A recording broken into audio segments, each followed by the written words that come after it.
Good morning, everybody. Welcome back to another episode of the Market Open. We are live. We are early today because we have the Consumer Price Index, which we'll be looking at live. And this is going to be a really important one because obviously inflation kind of matters to the stock market because it is the basis for dictating if we end up getting these rate cuts. And given what has happened with the Iran conflict over the past 48 hours, oil is back above 80. Back above 80 for the first time in 3 weeks. So obviously the CPI report is definitely going to be really important given what has happened with oil. And if it's bad, the expectations for rate hikes go higher. Waller being hawkish yesterday, one of the most dovish Fed governors, is also not a good thing. And so we're going to be taking a look in about 8 minutes what we get for CPI. Expectations here are for it to be relatively calm, but if it's worse than that, we're going to have to see. So most of the street is estimating 3.8% on the headline, 2.8% on the core, which would be up slightly month over month on core and slightly down month over month on the headline. But, if this comes in at like 3.9, 4%, if we get a four handle, obviously it would be really ugly.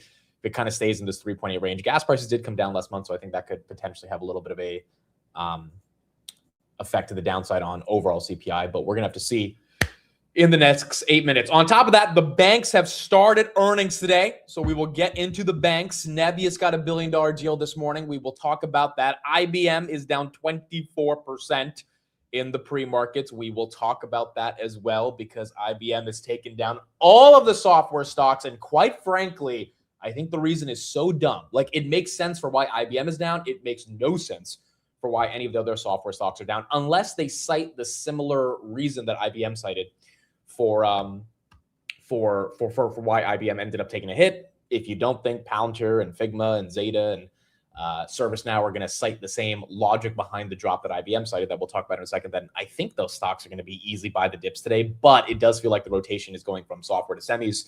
Yesterday was semis to software. And we're going to have to navigate kind of how the market ultimately thinks of that today.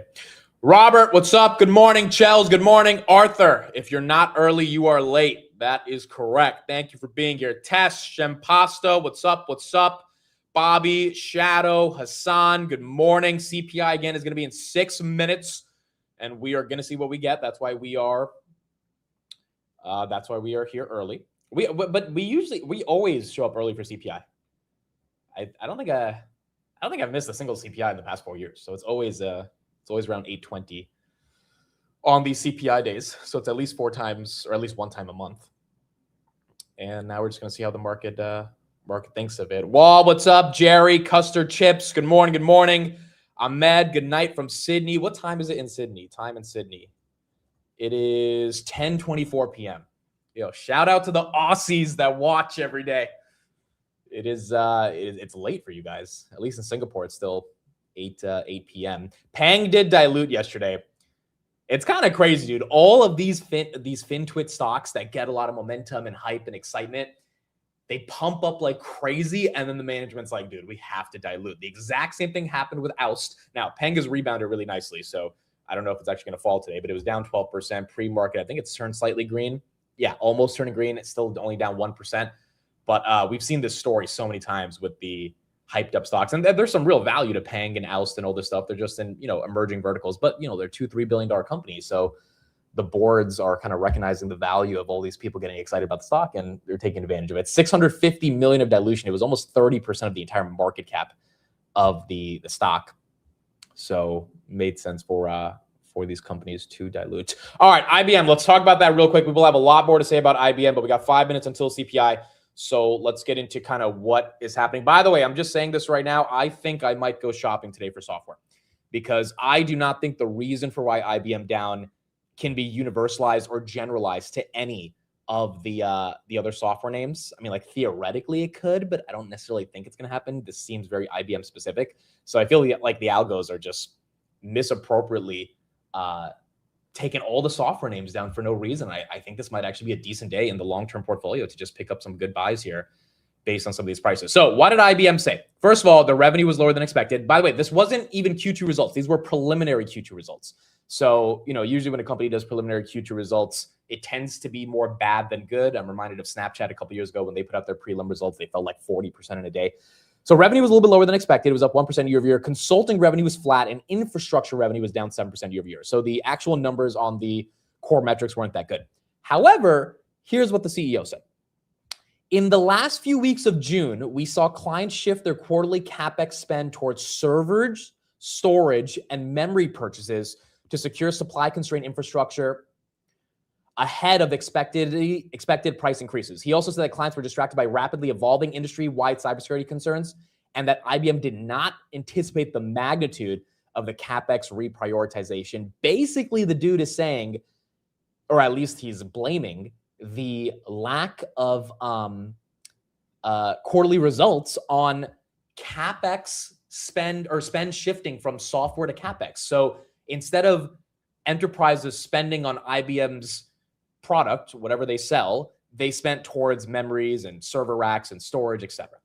The reason I think this should not be a reason for why all the other software names are down, this should definitely be a reason for why IBM is down. Now, should IBM go down 30% here? I don't know. But yeah, IBM, losing $65 billion in market cap, I think is a little aggressive, but it probably should take a bit of a hit because I think the street's really kind of reading between the lines and saying, hey, it's not because of CapEx. It's because you guys don't have a product that's valuable enough to withstand the amount of money that's being spent on CapEx. Like, could you imagine if Palantir came out and said, yeah, we missed our numbers because people were buying too many memory chips?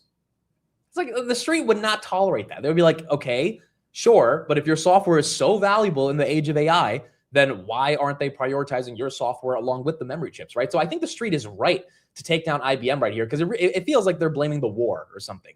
And like you can only get away with that to an extent. You can't get away with that in a way that like establishes the fundamental basis for why your company didn't do well. I mean, you're kind of shifting all responsibility on external ways in which the market is spending capital versus why your software is not valuable enough to be part of that capital allocation, which means that, look, maybe people just didn't think IBM's product was necessary to an extent in Q1, and they shifted their allocation of capital, which in my opinion just means that the narrative that a lot of the software bears have had this whole year that, some software spend is being vibe coded away or it's not as necessary. That's true. It's real and it's affecting IBM, but that doesn't mean it has to affect Palantir or Zeta or Figma or ServiceNow. So I think if these names really take an ugly, like I think the software names are probably going to be a good short today if you're trading them.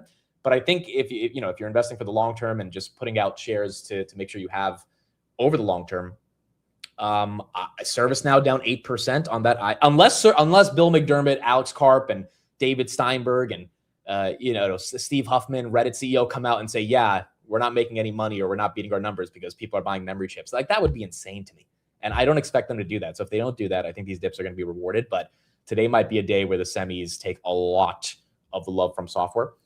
And, we're going to see how the market ultimately interprets that. All right, CPI, we should be getting in about 5 seconds. I am waiting for it right here. The headline expectation is at 3.8. CPI comes in 3.5. Wow. That's lower than expected. That's lower than expected. Look at that candle on SPY. Maybe that saves a lot of these names that were getting hit. 3.5 versus 3.8. That's not bad. That's not bad at all. Let's get some coverage on that, and then we'll get deeper into the numbers. Yeah, about 4.6. Here we go. This is our June release of the Consumer Price Index, expecting a headline number to be negative 0.1%. This is 4 times more negative, minus 0.4%. That would be the biggest negative drop that we've seen since 4/20, since basically COVID timing, which really affected, of course, all of the inflation data points. So that goes back, basically 6-year low. And if we look at the CPI month over month on the core, also under expectations, comes in at goose egg, 0. 0 would be the smallest amount. It would equal Jan of 21. To find a smaller change or a more negative change or minus 0.1%, that's May of 2020.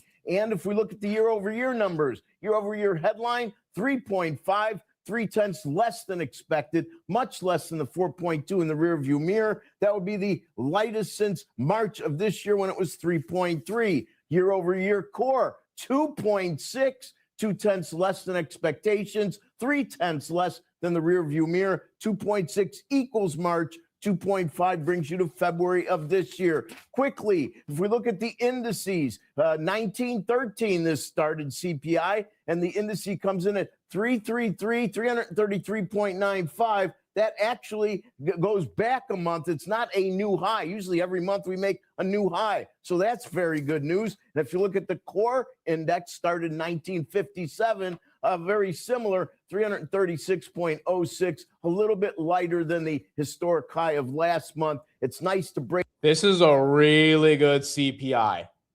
We beat on core. We beat on headline.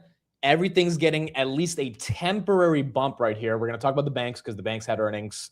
The banks crushed it. I mean, the banks absolutely crushed. JP Morgan had their best recordly quarter profit in history. I mean, so the banks, if the banks are any proxy to how earnings season is going to start, they are in the right direction. Oracle still down 1%, but there's a green candle. Tesla flips green. AppLovin got demolished yesterday. That one trying to flip green. Nebius got a big deal with Reflection this morning. We'll talk about that. Nebius right there, 219. That's up 4%. Micron trying to get back up to 1,000. That's at 5%, 985. Again, I do think there is going to be a semis or a software to semis rotation today just based on some of the headlines. By the way, Kospi last night in South Korea ended up green. It actually was down 3%, and Micron was at like $910. Towards the end of the session, it ended up flipping about 1% green, so that's helping all the memory names and momentum names. There are some stats about what's going on in South Korea, though, that we got to talk about, and it's not necessarily pretty from a leverage and margin perspective. But overall, as long as Kospi stayed strong, that is helping momentum right here. ServiceNow still down a nasty 7% based on IBM. IBM still down 22%. There's that little green candle emerging on the software stocks. I don't know if that's going to be enough to overcome a lot of the damage that IBM caused today. And again, if you're just joining, we'll talk about what happened with IBM. But the actual numbers themselves, Google right there up. I mean, those were good. Those were good. Bitcoin as well, 63.5. So let's get deeper into some of these numbers right here. The index for energy fell about 6% in June after rising 4% in May, 4% in April, and 10% in March. So you had the first monthly decline for energy in about 3 months. The energy index was the largest contributor to all monthly items on the decrease, more than offsetting increases in other indices, including those for shelter and food. The index for all items less food and energy was unchanged in June. Indices that decreased over the month included motor vehicle insurance, communication, apparel, medical care, used cars, and trucks. The indices that increased were personal care, furnishings and operations, recreation, and household items for the month of June, and then 3.5% on the core. So again, the market wanted 3, or the market thought it would be 3.8. We came in at 3.5. On core, the market thought it would be negative 0.1. We came in at negative 0.4. Last month, it was 0.5 positive.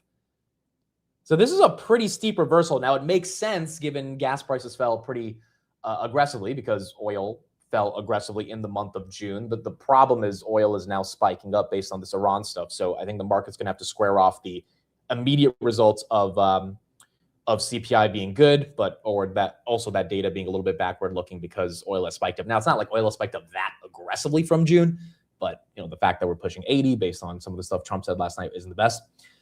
But overall, this is definitely what all of our portfolios needed today on a ugly week and a half stretch for semis. And now, based on what IBM said for software, yeah, we kind of needed CPI to not be bad.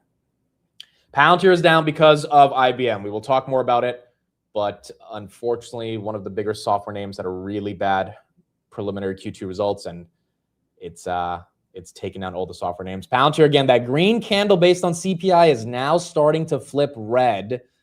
ServiceNow, that green candle is now starting to flip red. As you can see right there, that little red was green based on CPI. So really, it's going to be a question of how much the street buys into these results and if it's enough to overcome the narrative that IBM set this morning. Micron right there, 5% up. So you got the memory names doing okay. Marvell, that's up 6%. BlackBerry's up. Nokia's up. SMCI is up. Poet's up. Lumentum up 6%. AAOI, that's up. AXTI, that's up 8%. A lot of these semi names that were getting crushed. Where's NVIDIA? NVIDIA's up almost 2%. that continues to be doing. Broadcom also getting some love right there, up 3%. So the software names not liking it. The semi names continuing to hold on to their momentum. And that seems like it might be the story for how this is going to play out today. Why is Reddit down in the IBM news? Reddit is seen as a software name, and as a result, Reddit gets hit. Now, Warsh is going to be testifying in about an hour and a half as well, so we'll get some more coverage on what Warsh says, which also might cause some volatility in the market. Let's get a little bit more coverage here, and then we will get into some more of these headlines. He has a, quote, resolute commitment to restoring price stability. And with the correct policy, he says the inflation surge of the last 5 years will be a thing of the past. Underlying inflation over the long term is determined, he says, largely by monetary policy. Economic activity is expanding at a solid pace. The housing sector is lagging. Consumption growth has been moderate. Manufacturing output has moved up steadily. He talks about the rapid pace of business investment appearing to accelerate. And the Fed is monitoring the impact of AI on inflation as well as on the labor market. Labor market, he says, appears to be broadly stable. Productivity growth is strong. He sees few layoffs, solid growth in nominal wages. And he talks about these task forces he's put together, says, quote, we are starting a new chapter at the Federal Reserve. So, Joe, he doesn't lean against Waller, what Waller said. He doesn't promote it, just basically elevates inflation to the main thing that he's talking about at the beginning of his speech, and doesn't talk about having too much concern about the jobs or the employment side of the. So that's what Warsh's initial statement was. They always release a statement a couple hours before they testify. So we're going to see what Warsh ends up saying at 10 a.m., but a lot of his opening statement will be very similar to what you just heard right there. Basically, price stability is our number one goal. Inflation. Kevin Warsh says this committee has no tolerance for elevated inflation, which could be interpreted as a hawkish stance because, you know, that means they might be more prone to hike. But with this new CPI print, and if oil continues to kind of just relax, maybe that mentality is not leading to a cut, but it's definitely not leading to a hike, which is the most important thing. ServiceNow still down 8%, NVIDIA up 1.6%, Broadcom up 2%, SPY did get a pump to 754, now it's 751. So the street, once again, not fully buying into the CPI hype based on some of the broader volatility. Palantir, that green candle completely going away, flipping red, and then ServiceNow and IBM also losing a majority of their green candle. Hunter says, I'm making you say hi to my girlfriend and happy birthday. Hello to Hunter's girlfriend and happy birthday. I don't know Hunter, but I imagine he is an amazing boyfriend because he is watching the market open every morning. So happy birthday to you. All right, so let's get into some of the other headlines we got this morning, and then we'll get a bit deeper into what we've got going on. Again, the reason we are here early is because we had CPI, and CPI did what it needed to do, aka not be aggressive, and hopefully that can continue to be the case. All right, so let's start with some of the AI headlines, and then we'll keep going. We should be happy, right? I mean, if we had a bad CPI with this IBM news and the semiconductor volatility, it wouldn't have been fun. By the way, Chamath is hosting Squawk Box. That was a surprise. So Chamath right now is analyzing the inflation numbers in a suit and tie. So there you go. We'll see whatever analysis he has to say later. All right. So AI headlines. Nebius, they are not doing too bad right here. So let's pull up this headline on Nebisa. So two things we have. Number one, they're selling $1 billion in AI capacity to startup Reflection. Cloud provider Nebius agreed to sell more than $1 billion worth of computing power to Reflection AI, a developer of AI models that was launched by two former DeepMind Google engineers. The agreement runs through 2029 and gives Reflection access to NVIDIA's GB300 AI chips, the company said in a statement on Tuesday. The fact that Nebius is consistently generating deals is why I think they are probably the best neocloud that is out there. I mean, you've got some of these neoclouds that it's been months. It's been almost a year since they've had another deal, and Nebius is doing one almost every month, if not every other month. So quite incredible. $1 billion is not crazy. It's not like a $25 billion meta deal, but the fact is they are getting into more customers. They're getting into more startups, so they're not being as concentrated to the hyperscalers. And as a result of that, I think it's nice to see that Nebius is getting this momentum. On top of that, you've got some leaked reports right here that Nebius is starting to get its first data center built in India. Just 2 hours ago, the company posted 2 on-site job openings in Hyderabad, both related to new data center launches. The argument here is that from the Economic Times, they've reported that India-based data center companies were looking to attract neocloud firms to the country. Obviously, India has 1.3 billion people. You're going to need a lot of hardware infrastructure to be able to make sure that the demand for compute in India, based on all the enterprises and consumers there, will be met. And the hyperscalers are probably not going to be the only ones to be able to do that. So I think that's why Nebius is getting the nod right here in the pre-market. I'm not sure if that is going to be able to sustain itself, because a lot of the semis have, pumped up pre-market and then got dumped. Nebius is basically where it's at, where it was at yesterday in the pre-market at 218. So we got to see if this has some legs behind it, but this is a good deal. Again, not like a $20-30 billion deal, but it's enough of a deal that I think reminds the street, hey, this is a neocloud that is very diverse, and they're having a lot of different clients to help their approach to diversifying their revenue streams. On top of that, CleanSpark also got a deal, $6.5 billion over 20 years. Again, a lot of these companies, if you can get a deal, that's really all that matters in order to get re-rated. And CleanSpark right here signed a 20-year, $6.6 billion data center lease with an undisclosed high investment grade global tech company for its Sandersville, Georgia campus. It covers 175 megawatts of critical IT load.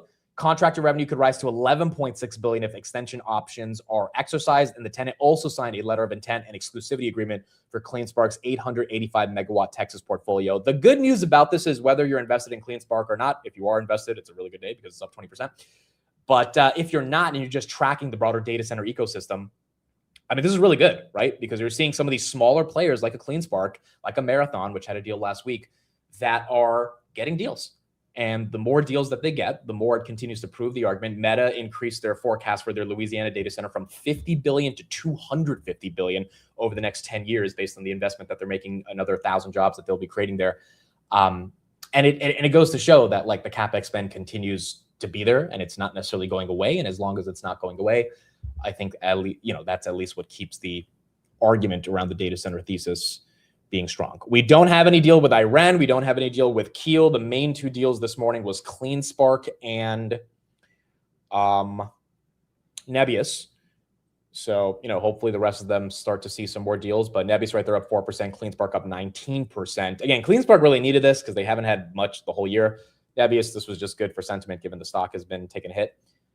The other ones have not really announced anything. CoreWeave, that's up about 2.6%. Iran is up about 2.92% as well. SpaceX, is that green? SpaceX took an ugly hit yesterday, down about 5%, 140 right here. So that's getting a little bit of love. And then Rocket Lab up 3%. That's also getting some benefit from the space trade. Robinhood 111. Robinhood was 108 last night. So Robinhood, that CPI report helping get bounce up as well. 111.32 right there. But a lot of these names still getting hit. Okay, so let's talk about software, as IGV is down 4% today. What happened? We talked about it a little bit earlier in the morning, but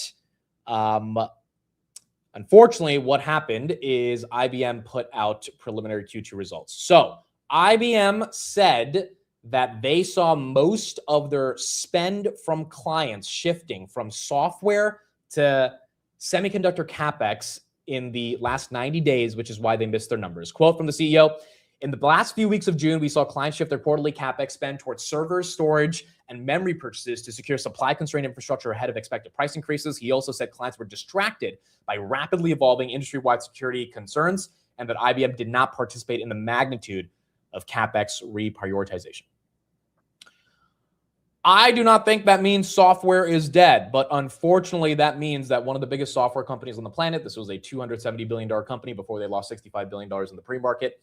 When they come out and say, hey, our clients are showing us or are telling us that software spend is going to semiconductor spend, and that they have to reprioritize the money they were going to spend for software at IBM to infrastructure like data centers, memory, etc., then that's the reason why we're missing our numbers. I think this is a really silly reason to take down Palantir and Zeta and Figma and Reddit and Shopify and all those names that are getting hit pretty hard in the pre-market, because unless Shopify and Zeta and Reddit and Palantir come out, in the next couple of weeks and say, yeah, clients are buying NVIDIA chips and AMD chips and Intel chips and memory, and they're not able to spend on software, then this is a nothing burger.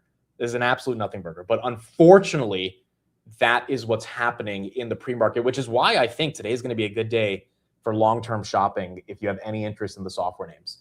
I mean, like, I actually wouldn't mind this thing getting really ugly, because if this is the reason, if this is the real reason the street wants to project that these companies should be down 10, 15% because they're going to miss earnings by 10, 15% over the next 90 days, then be my guest, because it's hard. I mean, look, I'll say if I'm wrong, if we get all these earnings that come out and all these companies are like, yeah, we can't make our numbers because people are buying too much Micron inventory. But I feel like this is an IBM specific thing where their software is important and valuable. This is a big company, but it's not valuable enough, or it's not creating enough transformational change in the age of AI. So, you know, some of the similar problems we've been seeing around things like a Salesforce, where if customers really think they can live without your software, that's your fault.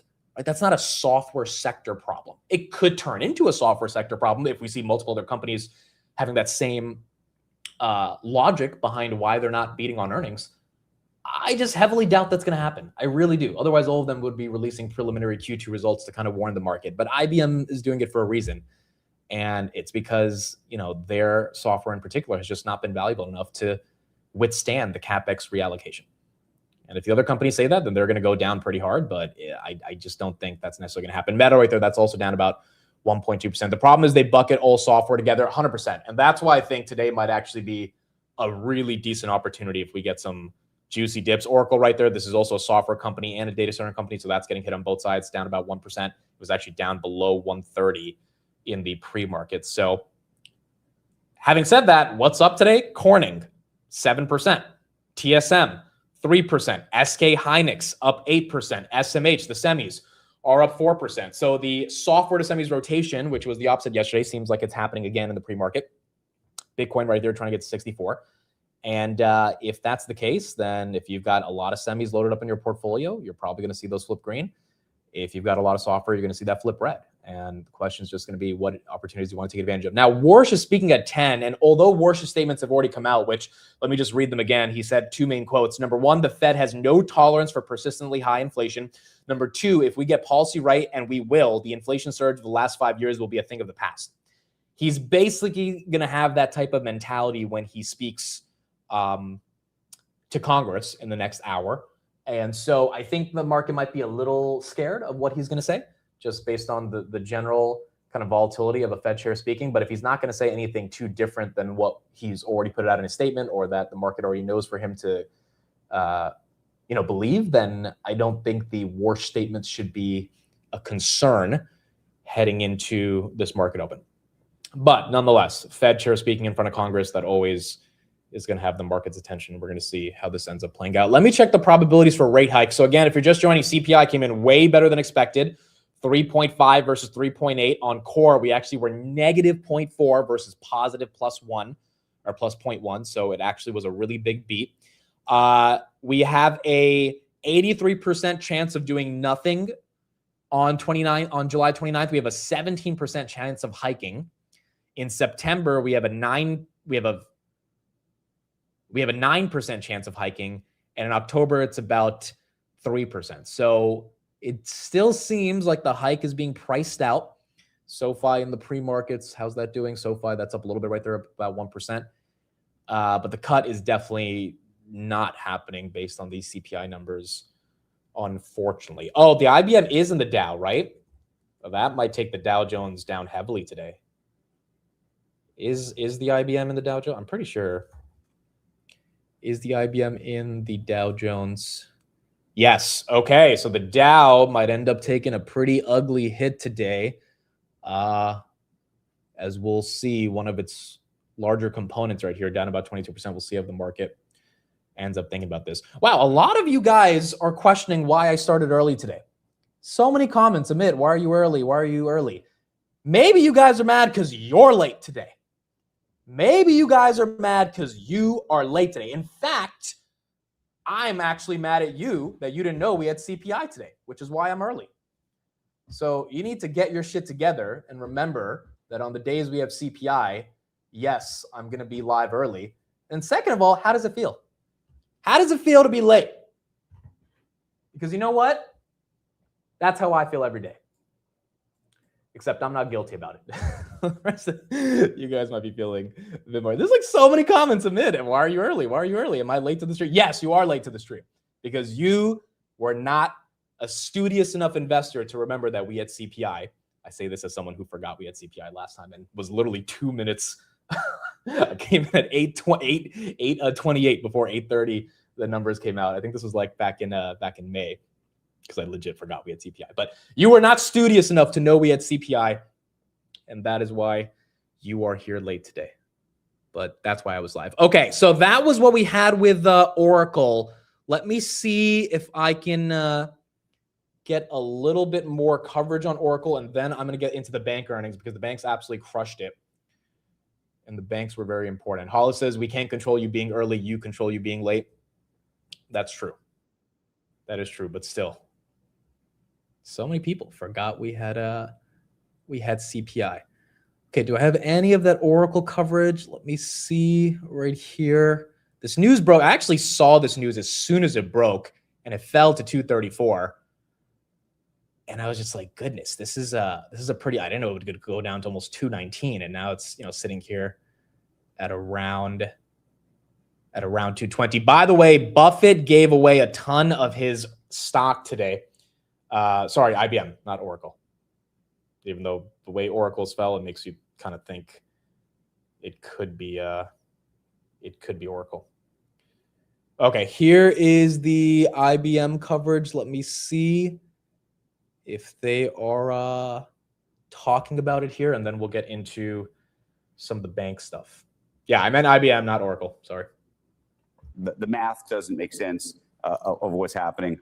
Or you look at the Figma story, for example, of them going into different businesses. Those are really concerning. I mean, look, let's be clear. There are 3 leaders of lab companies who have been in the spotlight for 20 years. Elon, you've seen every facet of his personality, and you can judge over 20 years of behavior. Sundar and Demis, 20 years. Zuck, 20 years. And I think those folks have shown that they basically run a relatively straightforward, well-understood business, right? There aren't any rug-pulling situations. Maybe Facebook had some in the past. I think it's had a big run-up, which it hasn't had in a while, but it is down today.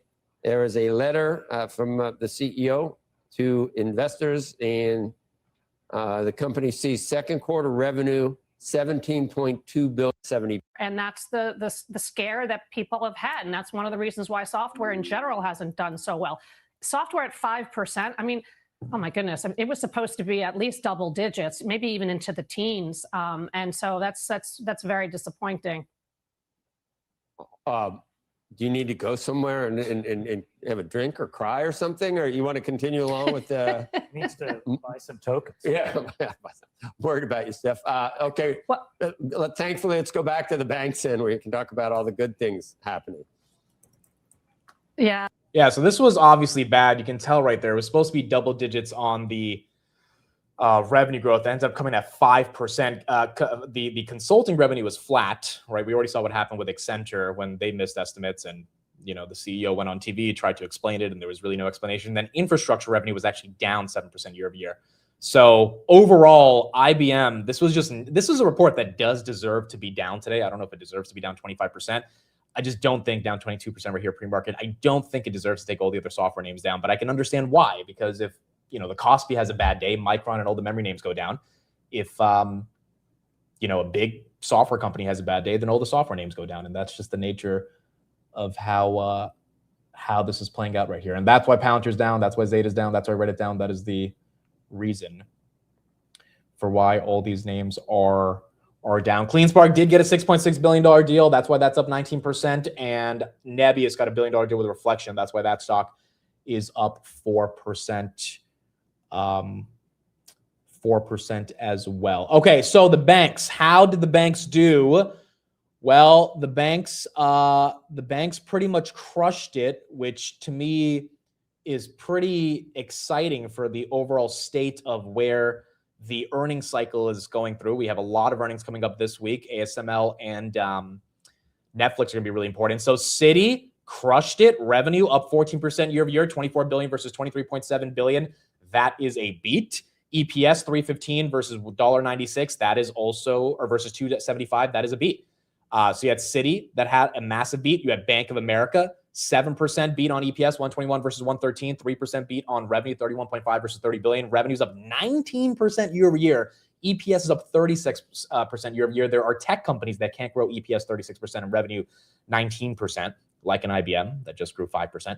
And so the banks are doing amazing. Then look at JP Morgan. EPS is up 47% year over year. They beat by 33%, 770 versus 580. Revenue's up 28% year over year, 57 billion versus 51. They beat by $6 billion. This is a bank. This is not a tech company. This is a bank. I mean, the trading revenues, the investment banking revenues, all of these are just absolutely demolishing it. And they raised their dividend and they're buying back more stock because they beat the stress test that the Fed had a couple weeks ago. Wells Fargo, $2 versus 172. That's a 16% beat on EPS. 4% beat on revenue, 22.6 versus 21.85 billion. EPS is up 25% year over year. Revenue is up 9% year over year. So, I mean, it's too early to tell if the banks are a signal that all the earnings are going to be amazing, but you can't really have a good earnings cycle without the banks participating and showing that they can put up the numbers that they need to put up in a meaningful way. Goldman Sachs, they beat by 44%, $20.98 versus $14.54. I mean, either the street completely modeled these numbers wrong, or the street was actually really like coherent with their earnings estimates, but these companies just had such amazing quarters that it was enough to overcome the mediocre expectations that in hindsight that it looks like the street had. 16.4 billion was expected in revenue. They came in at 20.3 billion. That's a beat by 24%. Revenue up 40% year over year for Goldman Sachs. 40%. Again, there's like a handful of tech companies that are actually growing at 40%, and they have way better business models from a gross margin perspective than the banks. And EPS was up 92% year over year. Unfortunately, the banks are not really getting a lot of that love in the pre-market. JP Morgan is down 2%. Now, a lot of these banks have done really good over the past couple of years. So, you know, it's not like a lot of this hasn't been priced in. Bank of America basically flat in the pre-market, which is a little concerning if I say so myself. I mean, Goldman Sachs at least is getting some love. Citi, I think, was up about 2%. But if the banks can't pump on that, no, Citi's actually down. If the banks can't pump on what seems to be the best numbers that we've seen in the past 5 years for the banks, it makes you wonder how much of it is baked in, how much of the street is excited that, or not excited that these numbers were supposed to happen and then these numbers ended up happening. Now, obviously, I think this would be a good signal for SoFi. Because if the regular banks are crushing it, then SoFi should have no problem crushing it. SoFi is also going to be growing faster than many of these banks. But once again, the rate cut narrative is going to be, I think, the key determining factor for a lot of at least the potential earnings trajectory of the banks. The one good thing for SoFi, though, is that, you know, it's seen as a tech company, seen as a bank, but financials are now where the rotation is happening to, at least to an extent. And the financials really have barely participated in this bull market. I mean, XLF, which is the financial index, is up 2% this year. So if SoFi is seen as a bank, which, you know, in many people's eyes is like bad because it's not seen as a tech company. Well, if the banks are getting all the love, then maybe SoFi actually starts to get some love because, you know, the banks are where people want to go. Goldman Sachs posted 7.42 billion of stock trading revenue. The equities result jumped 72% a year earlier, driven both by financing and taking profits in arranging bets. Meaning, Goldman Sachs made the most ever revenue they ever did in the history of the company for trading stocks. Because obviously Goldman Sachs is a prime brokerage and they make a ton of money from trading institutional capital, which obviously means Robinhood is going to have a really good quarter in terms of trading revenues. I mean, all the banks have put up really good numbers when it comes to trading revenues, but I mean, I just don't see how we can be super bearish going into Q2 earnings when the banks are putting up these types of numbers, even if their stocks are not reflecting it, which theoretically could be bearish because at the end of the day, if the stocks can't pump on this, then, you know, what is it going to take for them to pump? Or it just means that the expectations are baked in. I mean, we could have an earnings where by the end of the next 45 days, the S&P 500 is at 750. Right now it's at 751, which would still be a win in my opinion, because as long as we just, you know, we don't collapse down to the 7,000s like a lot of people are predicting, then that's good. That means at least everything's priced in and we've lived up to the expectations. But to supersede the expectations, even if individual companies are doing so, might not be enough to, you know, take the S&P to that next leg, which would be around 7,700. Is this good for BlackRock? This is really good for BlackRock, really good for Blackstone. It should be good for the private equity firms, even if they have some of their own issues when it comes to private credit. We're going to get a lot of those earnings tomorrow. We get BlackRock, Morgan Stanley, and Blackstone. So, I mean, this should be really good for the regional banks, KRE, TFC, Zions Bank, all those. KRE right there up about 0.4%. If we wanted the banks to do well, then I think we should see the banks, or if we wanted the stock market to do well for earnings, at least we've got the banks proving that they have the ability to end up doing well. So not bad for the banks. Did you hear about the Nebius deal today? Yes, there's two things for Nebius. A, they're probably opening up a data center in India, and B, they got a $1 billion deal with Reflection. That's why that stock is up. Sharon AI was part of NVIDIA's press release 2 weeks ago when they announced their new NeoCloud partnership. That stock is up 7%. There is not a deal, from my understanding, with Sharon and Anthropic, but it's rumored that there is a deal. This is a Leopold position. So, based on what people have seen, it feels likely that there will be a deal with Anthropic and Sharon in Australia, but no one fully knows yet, as it's not public.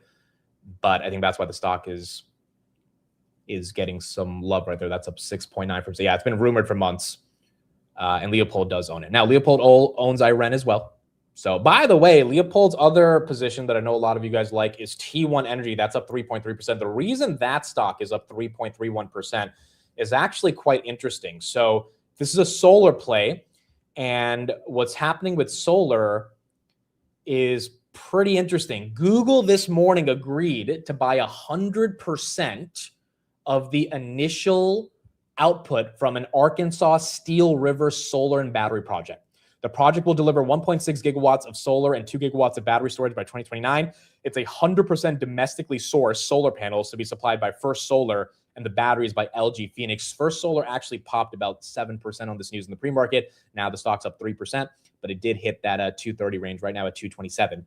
So I think anyone who feels there is a solar revolution coming in the data center space, because quite frankly, we don't have enough energy and nuclear is not really doing anything right now to build out the infrastructure needed for solar to be a real thing when it comes to energy infrastructure. I think you're on the right track. I think it makes sense. Like, you've seen headline after headline over the past couple of weeks, and I think that's probably why Leopold has the amount of shares that he has in T1, because his argument is, okay, this is a small company that's going to make big headways when it comes to solar. But, seeing that thesis play out obviously takes a little bit of risk taking, because it's not a guaranteed thing. And this administration isn't really the biggest fan of solar in general.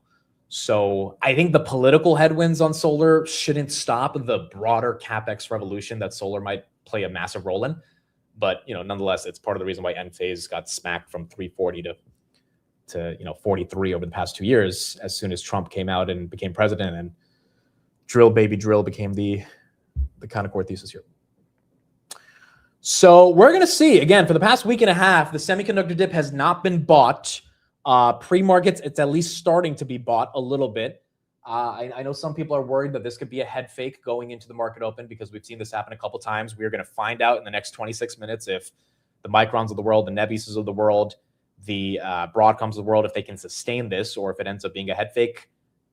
I mean, it feels like there's momentum. It feels like there should be a little bit of rotation back to the semis, given they've taken such a big beating over the past month. And the IBM news is only pouring fuel on the fire in terms of the logic for why being long semis and short software makes sense.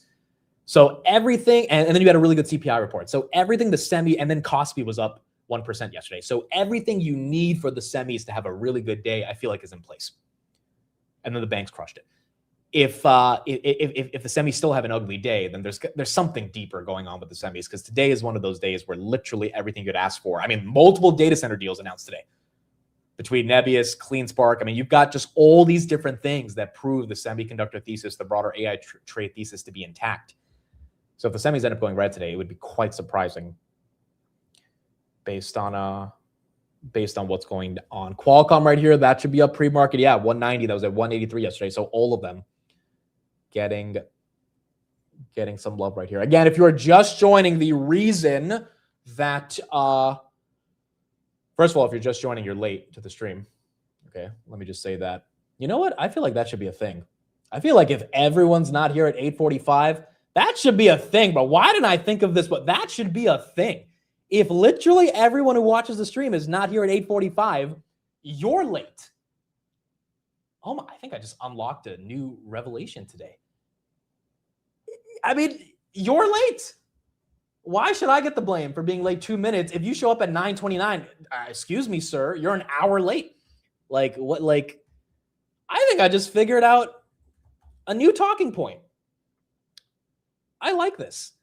I mean, for all the shit I get for being a couple minutes late, if you are just joining, and I think you should think very seriously about what it means to be late. If you're just joining IBM had a really, really crappy Q2 results. That is why the software names are taking a hit. And unfortunately, that's why they're down. You are a host and we are guests still. Like, if you're a guest at a house party, is it polite to be late?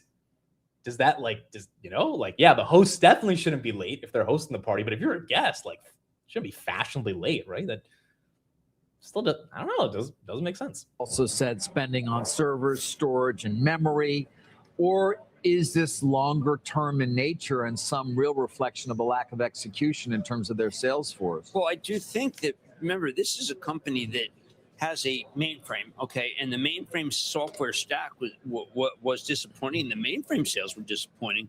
I mean, the revenue, it looks like it's almost in line. Street looking for 17.86 billion. That'd be about 1%. Yeah, but it's that software revenue, which is people looking people looking for 10%. It came in at 5%. Infrastructure revenue down 7%. That's their mainframe, and so I think my answer is it may not come back. Really? Yeah. Then if that's the case, is a 24% decline in the stock price warranted? Yeah, I think it is. I mean, this is hard. A lot of people know Arvin's done a lot of things very forward-looking, but I think there's this is a fundamental shift of this is buying compute. This is what we talk about. This is NVIDIA, and this is SK Hynix. And I think Kramer's being too bearish here. I think he's being too bearish. IBM should be down, but the reason IBM should be down is because IBM's business, which again, for all those asking why are the software names down, the reason it's down is because the IBM CEO came out this morning and he said, based on our preliminary Q2 results, the reason we didn't do that well is because customers are spending more on capital expenditures for the semiconductor stack versus software. If every other software CEO comes out and says this, then yes, we should have a massive 30% sell-off across IGV. If just the IBM dude is saying it, that's an IGM problem or IBM problem, right? Like, I don't think that's crazy to say that if your company is not the one that's getting the allocation of spend, then that's your fault because your software is obviously not valuable enough for them to be spending. But, it's a cutthroat business right now when it comes to software based on the sentiment around software and based on all the different ways that the foundation models are trying to disintermediate the software applications, which again, I think that broader thesis doesn't make sense. I think you need that application layer still. But at its core, if they're not paying that much for IBM, it's like, it's like a lot of companies back in 2022 that blamed Russia, Ukraine. Like, to an extent, you could blame it. If you're an oil company, you could definitely, based on like raw supply, but Meta couldn't really blame Russia, Ukraine. The reason Meta's earnings were horrible in 2022 is because they overhired in 2021, not because advertising sales were down because of what happened in Russia and Ukraine. Like, that could have a marginal impact. That's not, meaningfully going to destroy the entire global economy, right? It's not like 2008. It's not COVID. So I think it was a scapegoat. And I think the software names are being misappropriately judged on that. And I think there's going to be some really good dip buys today if they continue to get hit. In terms of the semi names, KeyBank raised all their targets. AMD, 530 to 725. ARM, 300 to 430. Marvell, 385 to 400. Micron, 1600 to 750. And then NVIDIA, 310 to 330. So you got all of the semiconductor hardware names, continuing to get some love as the software names are going down right here. So again, the big banks absolutely crushed. JP Morgan's profit were up 41% in the second quarter. Bank of America up 25%. Goldman Sachs up 43%. Like, all the banks did what they needed to do. Kospi did what it needed to do last night to make sure that the software names, or to make sure that the memory names were on point. it's just this IBM result. And then CPI was great. It's just this IBM result was really ugly. And it's hurting the software stocks.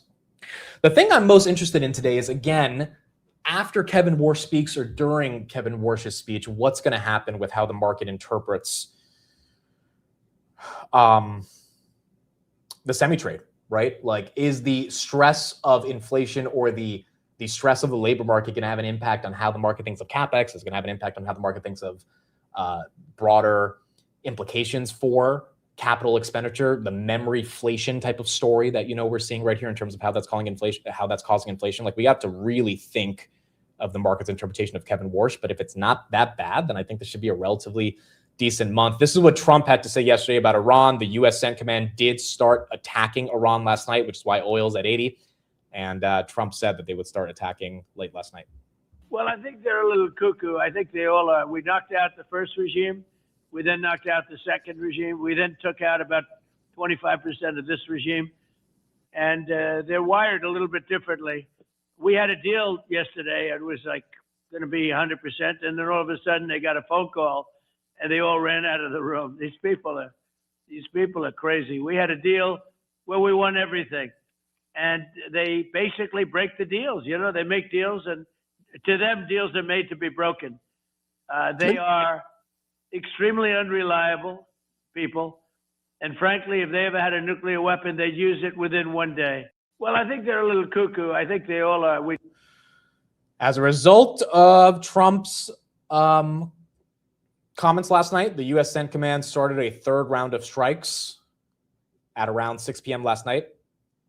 I think it was actually around 5:45 last night. And, you know, we are back to attacking Iran. Now, the big news from yesterday that some people might have missed is that Trump put a 20% cargo tariff effectively on any ships that go through the Hormuz Strait, as the USA will be from this point known as the Guardian of the Hormuz Strait. Axios reported that there have been no inside White House officials that have confirmed that this 20% is real.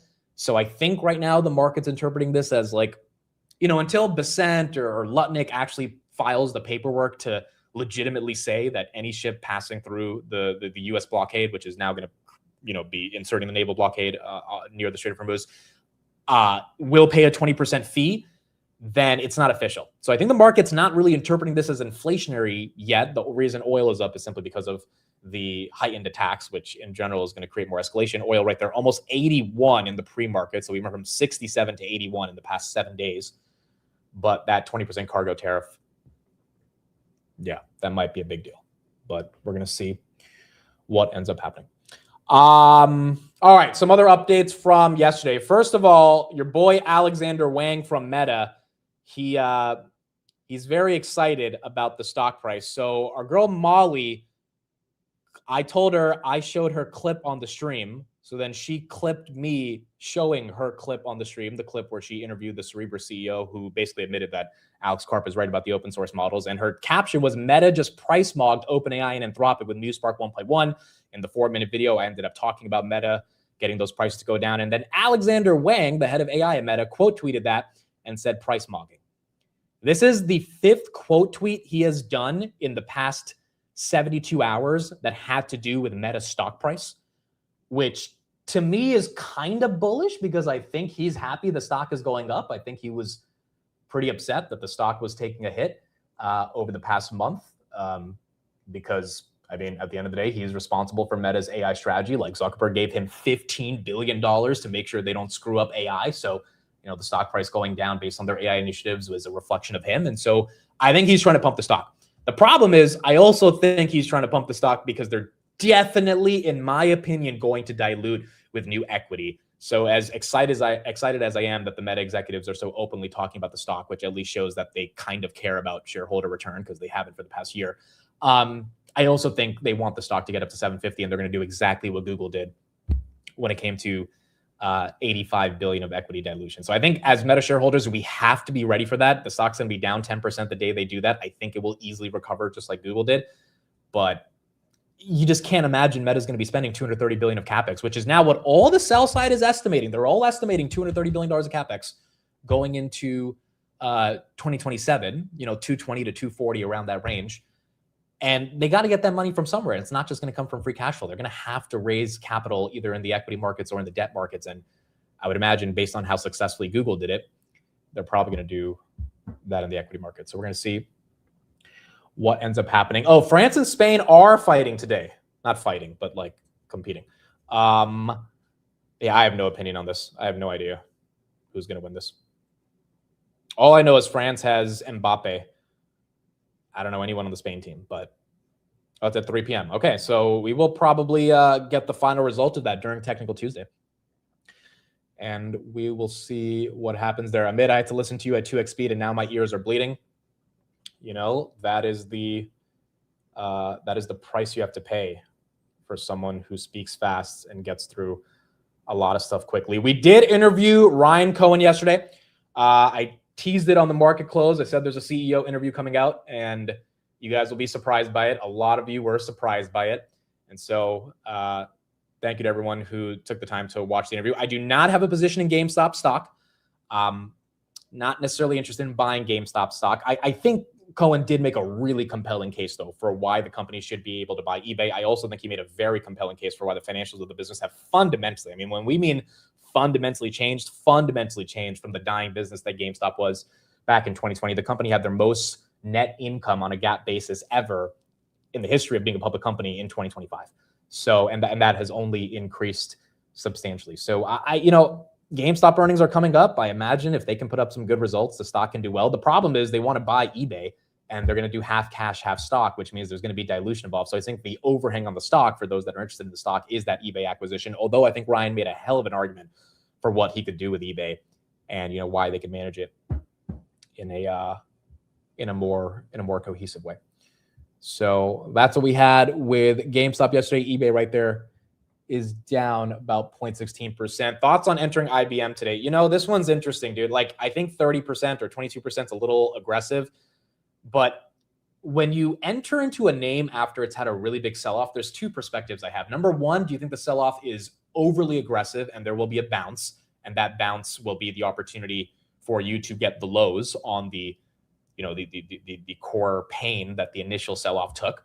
Or is that bounce not only justified, is that downfall not only justified, but is the future quarter going to change from where the price is right now? So IBM at 227, down 20%.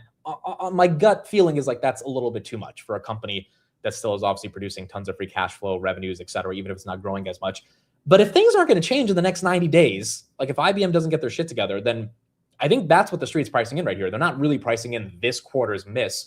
They're saying, okay, the reason why they missed on this quarter, which for those that are just joining, was because most of the software spend, according to the IBM CEO, that was supposed to happen for the company this year is going to CapEx and going to semiconductors. If that doesn't change in the next 90 days, then this is just going to have another horrible result, which is exactly what happened with Snapchat back in 2023 when they put out preliminary guidance and it was bad.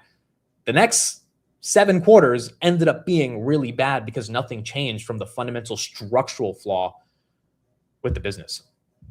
So I don't know, dude. I don't know if IBM's, I've never done fundamental due diligence on IBM. I think there's a lot better software names that have not cited that the freaking CapEx tailwind for semis has become a fundamental headwind for their core businesses. Like, again, if Figma comes out tomorrow and says, yeah, companies aren't paying for design software because they're spending money on Micron chips, like, then we have an issue. If Counter says that, we're going to have an issue. But it sounds more like an excuse than a real problem. The problem is the IBM dude is affirming what all the software bears have been saying all year. Like, this quarter literally makes the argument for why you should be bearish on software so clear. I just don't think you can universalize that to Shopify and Reddit and Netflix and Palantir and ServiceNow and all those other companies. So I think the dip is too aggressive, but then again, these algos have been known to take the software names down pretty badly throughout the entire year. Okay, so those are some of the main headlines. ASML earnings we do have tomorrow. Again, CPI came in way better than expected, and the market liked it, which is why we got that at least initial bump from CPI. Now the question is going to be, can that CPI bump actually stick, or is it going to get punished based on what Kevin Warsh says once he once he starts to testify. The 10 years down a little bit, but it's still at 4.79. So CPI at least got that to come down a bit, but still at 4.6. Amit will brag about being early today for the next 3 months. I'm not going to brag about being early. I was only early today because of CPI. I'm not going to be early every day. But I can guarantee a bunch of you guys will be late every day. I can guarantee not everyone will be here at 8:45. And I don't know. I just think I think there's a little bit of a table turning here now that I realized that there's a lot of people that are actually late every day. My 2 minutes doesn't compare to some people's 50 minutes at this point. Oh, I forgot the government did invest $10 billion in IBM. You know, part of the reason IBM might be a dip buy, just spin this off the top of my head, is the quantum play. The government put a ton of money. I mean, Trump was literally with Arvind Krishnas, the CEO, in the White House like 2 weeks ago, right? So that's true. I forgot. I don't know what the U.S. government's average price is on IBM, but they invested in them because of quantum. Maybe quantum is what takes them back, and that would be a way that the government gets some of their money back right here, just on the quantum thesis in and of itself. Bitcoin right there above 64,000. All right, let's talk about Korea, because we got some new data from the South Korean finance ministry, and it's a little ugly, to say the least. It's a little ugly if Kospi continues to go down. So first, retail investors in South Korea are buying the dip. Foreign investors that invest in South Korea are selling the rip. Retail margin calls are soaring. They hit 5% last Friday. Retail brokerage deposits in South Korea plunged by 30 trillion won, the South Korean won, to the lowest level since February 20th. So as you can see right there on this chart, foreign investors are in the red, and then retail investors are in the gray. This is retail Korean investors, not retail investors in general. Retail Korean investors are buying the dip aggressively, and foreign investors are selling the Kospi aggressively. But not only that, as per the South Korean finance ministry, as of July 13th, 1.2 million Korean leverage retail accounts triggered margin calls. Of these margin calls, 320 to 360,000, this is as of yesterday, July 13th, were fully forcibly liquidated by brokers, and some had partial negative balances owed to brokers. So when we talk, and that was just based on a 9% drawdown yesterday because of Kospi. Now, Kospi is in a 30% drawdown from peak to trough, but the 9% drawdown on Sunday night, which was Monday morning, it liquidated 360,000 brokerage accounts, like fully liquidated, to the point where now these accounts are in debt and they actually owe money to some of the brokers. So, I mean, when we say Kospi needs to remain high, I mean, could you imagine if it fell 20%? Or it falls another 10%, or falls another 7.8%, and let's say it doesn't recover, right? Because the whole point of margin is that, you know, you can have a drawdown, but as long as the stock recovers, your line of credit recovers, and you'll be okay. But the peak to trough on Kospi has, you know, down 30%. We haven't recovered at all on that down 30%. And if we go down another 10%, you know, you're going to need even more momentum to get back to those all-time highs. So I think at this point, it's one of those things where how crazy does the party get? Does Kospi just rally another 30% over the next couple of years, or over the next couple of months, and, you know, it keeps people afloat? Or does it need to go up a lot over the coming weeks? Because if it doesn't, you're just going to have more and more retail brokerage accounts that haven't been liquidated yet, but are pretty close to getting liquidated. And what does that mean for all the leverage ETFs that are in the system as well? As AMD right here getting some green, 5.28% in the pre-market. So that part's scary. That part's actually really scary, because again, when you look at Kospi, we did some analysis on it yesterday. It's two companies, Samsung and SK Hynix. That's it. That's literally it. It's those two companies that dictate the basis of what's going to happen in South Korea. And, you know, if there's any inkling of fear in those two companies, which is basically what we've seen happen over the past couple of weeks, Kospi's over. There's nothing of value to Kospi besides the memory plays. And obviously memories has had a little bit of a drawdown. So to be honest, for the sake of leverage in South Korea and for the sake of momentum in the United States, you kind of need the memory trades to hold up. And That's why Micron getting above 1,000 today would be really important. It's very close. 1,000 might be a psychological level of resistance, but it is pretty damn close. So when the market opens in 4 minutes, hopefully we see that happen. Samsung did get hit hard after the best operating profit in history for the company. Stock was up 3% yesterday, but in the past month, it's down 21%. And that's why that is taking a hit as well. So I think the thing to look at going into the market open in the next 4 minutes, software names, how juicy does the dip get? You know, do you get Zeta below 20? Do you get Palantir below 120? Or do they kind of stabilize? Figma, which was up 12% yesterday, is down 6% today. Does Figma get back down into the low 20s? Do the hyperscalers get any of the rotation that's happening today? Amazon down in the pre-market, Meta down in the pre-market, Google down in the pre-market. They got a little bit of love yesterday, but then they got hit. And then can the software names and the sell-off that has been caused by the IBM, by IBM towards the software names, Google right there fighting for 350, can that lead to a massive rotation into SMH and the semiconductors? And if the semis can't get the love today, and the banks can't get the love today, which the banks, again, they crushed earnings. They just weren't able to get their stocks up that much in the pre-market. And the software names can't get love today, then are we just headed for a bit lower around the S&P? Because if the banks can't put up any of the numbers today, if the semis can't really put up any of the numbers today, if the software names take a hit because of IBM, then maybe it's just going to be a short day,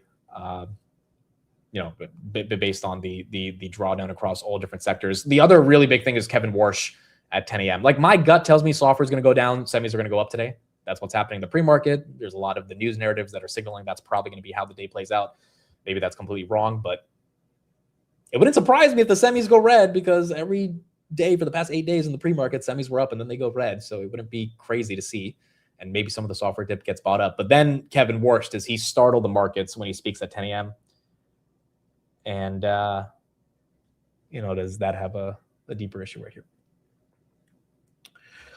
All right, here we go. We got 2 minutes. We've got 2 minutes. Thank you, everybody, for being here. In the next 2 minutes, we will open up the stock market. All of us across the world here together to stare at these candles going up or down.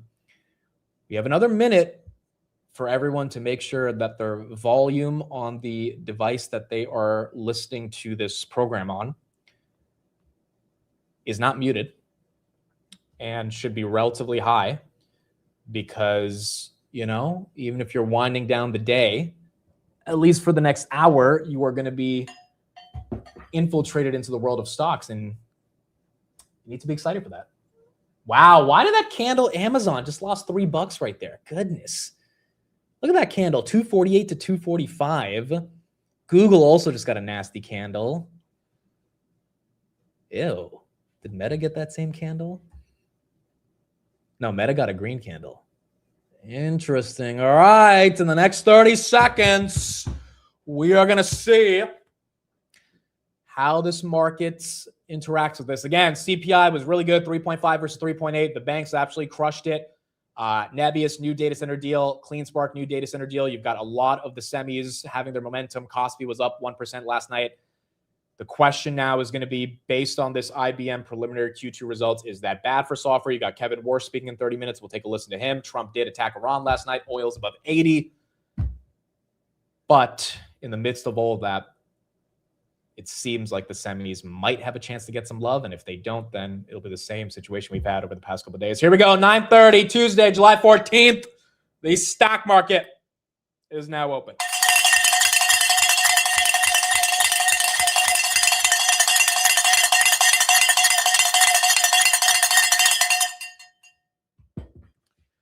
All right, wake your asses up. Let's get into it. S&P 500 opens flat. We hit 754 pre-market. Now we're at 750. Actually, a pretty ugly red candle right there. 750.37. We lose 750. Then we're kind of back in that range that we were at yesterday at around 748 towards the end of the day. Meta goes red by 1%. IBM, little bit of a bounce. The tiniest of bounces, but IBM down 22%. As that continues to go red. Micron 990. This is the stuff you want to see out of the semis. It actually hit 994. Let's see if that can crack 1,000. AMD. That is up 6.2%. Got a bunch of upgrades this morning. Qualcomm 189, actually going red from the pre-market, but still green on the day. Enphase, that's up 2.7%. T1 Energy, that's up 1.8%. Nabesis getting that $1 billion reflection deal. That is green. Rocket Lab also getting a nice little bit of green right here, up 3.7%. Nebius right there, 222. SK Hynix is up 11%, almost back to where it was on the IPO listing on Friday. 169.42, that's up 11%. Let's see if we can crack 170. Nokia, that's up 1.7%. SMCI, that's up 1.3%. AAOI, that is up 8%. Are the banks green? Let's take a look at it right here. Again, the banks all had a pretty incredible earnings. So here's the list of the banks. SoFi's up, Nubank's up, Bank of America flat, Wells Fargo actually is red by 3%, which is quite incredible. Citigroup is red by about 1%. JPM is down 1%, and Goldman Sachs is up 5%. So Goldman Sachs, the only bank out of the big ones that reported today that is actually getting some love based on their earnings. Again, all of them crushed it. I feel like all of them should deserve to at least be green today, even if they're not up 5%. But Goldman Sachs getting the most amount of this love. Netflix, are we green? Netflix is red. Netflix kind of trades with the software algo. So if the software stocks go down, Amazon continue to go down, then the software stocks will take down Netflix. IBM, are we holding on? We are not holding on. Below 220. Figma down 8%. Oh, where's Palantir? Are we at least holding 120? We are holding on by a thread right there, 123. Hood is probably going red. Hood is indeed going red, 109.67, as that is down. 217 is the level for IBM that it looks like we're about to break. That was the pre-market low. We touched it for a second, now back to 218. If we lose 217, then it has officially lost all of its pre-market gains from the bottom. Ethereum, how's that doing? ETH is actually doing not too bad, up 5%. Again, a good CPI, really good for the risk on assets like an Ethereum or Bitcoin. Gold should also be up based on that CPI. Gold is indeed up 2%. Silver is up 2.5% as well. CPI 3.5 versus 3.8. Very good CPI. And at least that should be enough for some of these macro assets to do better. SPY is red, or very close to going red, 749. AMD is 570 almost. It hit 574. All-time high is 584. So the upgrades on AMD are working. On NVIDIA, unfortunately, we got a red candle at 208 right at the open. And now we're back to 205 as NVIDIA continues to be flat right here. Why the software name's down? So if you're just joining, IBM put out a report saying that most of the software spend they thought was going to be allocated to them as a percentage of the enterprise budget this quarter ended up going to capital expenditures, aka memory, GPUs, etc. That is why the semis are really green today. Micron right there, 984, up 5%. And the software names are really red. The expectation as IBM, wow, loses 217. My goodness. IBM is setting the precedent for every software name by essentially, I guess, pseudo telling the market that the CapEx tailwind is becoming a serious headwind for software names. I, for one, as Apple goes down about 1.3%, believe this is an IBM problem, not a software problem, but the market is taking everybody down with it. Apple right there down 1.4 as that continues to get hit. Why is ARM down? ARM actually got an upgrade this morning, down about 5.2%. I can't give an exact reason for why ARM is down, but ARM is an expensive stock. Still trades at 60 times sales. Stock was at 450 a month ago. Got an upgrade to 430 today. Don't have a reason for why it's down. It should be up, to be honest, because the price to earnings multiple, price to sales multiple have not mattered for the semis on the day they get an upswing. And it's kind of bifurcated right now. You're not seeing all the semis go up. Intel's up. ARM theoretically should be up. Nebius just got an ugly red candle from 222 to 216. Iren is now going red. Iren below 40. CoreWeave, 8509. That's still up 2%. So once again, the open is not that friendly to semis. I mean, they're green. They're not super green. Some of them are doing better than others. Qualcomm up 1, TSM up 1, but a lot of them are lower from where they were in the pre-market. SMCI 15 cents away from going red. AMD, Micron, and Dell, I would say, are having the best day when it comes to semis. And you put Marvell in there as that is up 5%. Where is IGV? IGV is down 1.48. As that one continues to get a hit. Hollis says, I'm selling IBM puts, so much premium right now. Yeah, I think the IBM sell-off is a little overdone. 25%.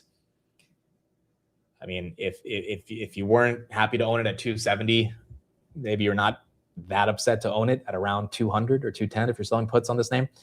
The broader thing is the level of uncertainty over the next 90 days on if CapEx is going to continue to move away from software spent on IBM and go to things like Micron. Like, I don't know, man. This is the first time a software company has come out and literally said people are spending more on chips than software, which is why we missed our numbers. Like, as bad as sentiment has been, there has not been a single SaaS company that came out. Bill McDermott, Karp, Benioff, none of them have come out and said, yeah, people are spending too much on hardware infrastructure. They don't have the money to spend on software. Because A, they knew if they were to say that, that would be really bad for their business. But B, because they haven't had that problem. The fact that IBM had to actually say that, either it's, you know, the worst excuse they could think of, or it's like a legit excuse. And because it is a legit excuse for their business, it is being interpreted as a potential fundamental structural problem for the rest of software, which is super bullish chips, but, you know, not, or super bullish semi stocks, not really bullish the software names. NVIDIA 204. NVIDIA looks like it wants to go below 203 right there as that continues to get a hit. The rare earths, those are doing good today. MP, that's up 3.5%. USAR, that's up 5%. So you're getting the rare earths to start participating. Cerebras, are we dumping? Cerebras, we are. Wow. ARM and Cerebras. So again, all the semis not really cooperating here, as that's down 6%. At least Amcor is up 5%. I don't know why Cerebras is dumping. I don't know why ARM is dumping. Again, they shouldn't. They really shouldn't be. Keel, that's up a little bit based on some of the other data center deals. Warsh will be talking in a bit. Jamie Dimon also said some good stuff based on their quarter that was positive around AI. Basically, he said, we believe AI will have huge efficiencies in certain parts of the market.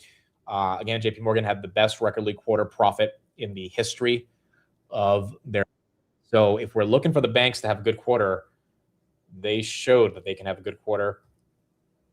And now we just got to see if the tech companies also cooperate. Here's what Jamie Dimon said on the earnings call this morning. Continue. Could it get a lot better than this? It can get better. But, you know, how much better? I don't know. It is pretty darn good right now, of course. Consumer Asset Bank. No, that's the thing, right? And she's fantastic. I'm back on this. To do a better job for our clients. That's our job. We fully expect it'll have huge efficiency in certain parts of the company. And we analyze it all the time. I think we've mentioned in the past, we spend quite a bit of money on it, and it's kind of just starting. So we do expect that. I think you have to put in the back of your mind that there are areas where we may just accelerate what we do that we want to get done anyway. Think of certain, applications and customer-facing things and stuff like that. We are preparing to make sure we can retrain our people, and we have had discrete areas where we did reduce jobs by 30% or 40%, and most of those people offer jobs elsewhere. Right, so 30 to 40. So, I mean, relatively speaking, on the idea of AI either replacing jobs or making things more efficient, Jamie Dimon is affirming that those sentiments are correct. The question is just going to be, what does it mean for broader earnings growth across the entire sector when it comes to different parts of the economy? It's obviously across the bank sector when it comes to SG&A costs, how much they can reduce that based on automation. Rocket Lab getting some love right there, 81. Let's see if that can continue. Rocket Lab 8108. But, JP Morgan stock and the other bank stocks not really getting the benefit of what they're doing when it comes to AI. ARM, that's now down 4%. Apple's down 1%. NVIDIA still 204. NVIDIA looking very close to going below 204. Ondas, this one fell below 7 yesterday, back above 7. Getting a little bit more love right here as that continues to go green. 7.20. Amcor, that's up 4. Cerebras still getting hit. CrowdStrike is up 6. That's actually quite surprising given all the software names are taking a hit, including Microsoft. We didn't even talk about them, but Microsoft fell 3% based on that IBM news. So the fact that cybersecurity is actually holding on actually pretty freaking incredible. Look at Palo Alto up 4.3%. How about Zscaler? Zscaler is, wow, up 3%. The software names really, or the cybersecurity names really not being affected by what's happening with software. Rocket Lab right there, 81.26. Rocket Lab trying to go for it right here. SpaceX, 142.75. So SpaceX also getting a little bit of love. Yeah, this is actually one of the better space pumps we've had in a while. Lunar up about 2%. ASTS should be above 70. ASTS just above 70 right there, 4.9%. SpaceX again doing okay. Snowflake, that's also holding on strong. So not all the software names are getting hit, but a decent chunk of them are, just like not all the semi names are going straight up. I mean, I think we're getting a little bit more balance to the market where it's not literally all software is red, all semis are green, or all semis are green, all software is red. MongoDB right there, 1.5%. Adobe, that's down 4. ServiceNow down 6. Oracle's flat. And Palantir about 125. Okay, so Palantir got a nice green candle from 122. Where is SoFi? A little bit of a move right there, 2.6. As that's trying to come back. Zeta's also trying to come back. Warsh still hasn't spoken yet. That is correct. Again, I don't think he's going to say anything that different from his opening statement. His opening statement is, we are concerned about inflation and we will take whatever steps are needed to tackle inflation, which is what he's supposed to say. Now, if he gets into a fight with a bunch of Congress people when they grill him on a bunch of different questions, that, that could potentially be a different situation we have to watch out for. CrowdStrike, wow, 200, 6.4%. That's 800 post-split, right? Or pre-split.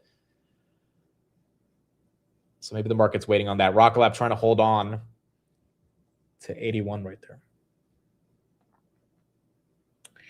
AppLovin, that also flipped green on the day. Do we have any other macro data? Actually, we did get ADP jobs reports, which are not the best, but not the worst. So ADP data showed private hiring slowed for the third straight week. Private employers added about 19,000 jobs per week. The data covers the 4 weeks ending June 27th. Hiring slowed for the third consecutive week. The 4-week average was eased from 21,000 the prior week, and hiring peaked at 40,000 jobs for the week ending May 2nd. So you had really good inflation data today that actually came in better than expected. And then you had job data that didn't come in as well as it needed to, but technically if we have less jobs, we also have less inflation. So, at least in the eyes of the market, that might actually be a positive for inflation not being as aggressive. But in the context of the labor market, hiring slowing down is not really the best. Are you able to sell options on SK Hynix? Well, if the options are open, then most likely, yeah, the options are open. You might not have a ton of liquidity, so the bid-ask spread is going to be a little potentially hard to navigate, but there should be a ton of volume on this, so it shouldn't be that crazy to get filled. But yes, options are open on SK Hynix. So, stock's up 9% based on its performance in South Korea last night. So it's really contingent on what happens there. CrowdStrike, that's up 7%. Ondas up 2%. Rocket Lab now trying to make a move to 82. It looks like it wants 82. Got to get over 81.60. Did Nebius lose all of the pump? Nebius did indeed lose all of the pump right there, unfortunately. Oracle below 130.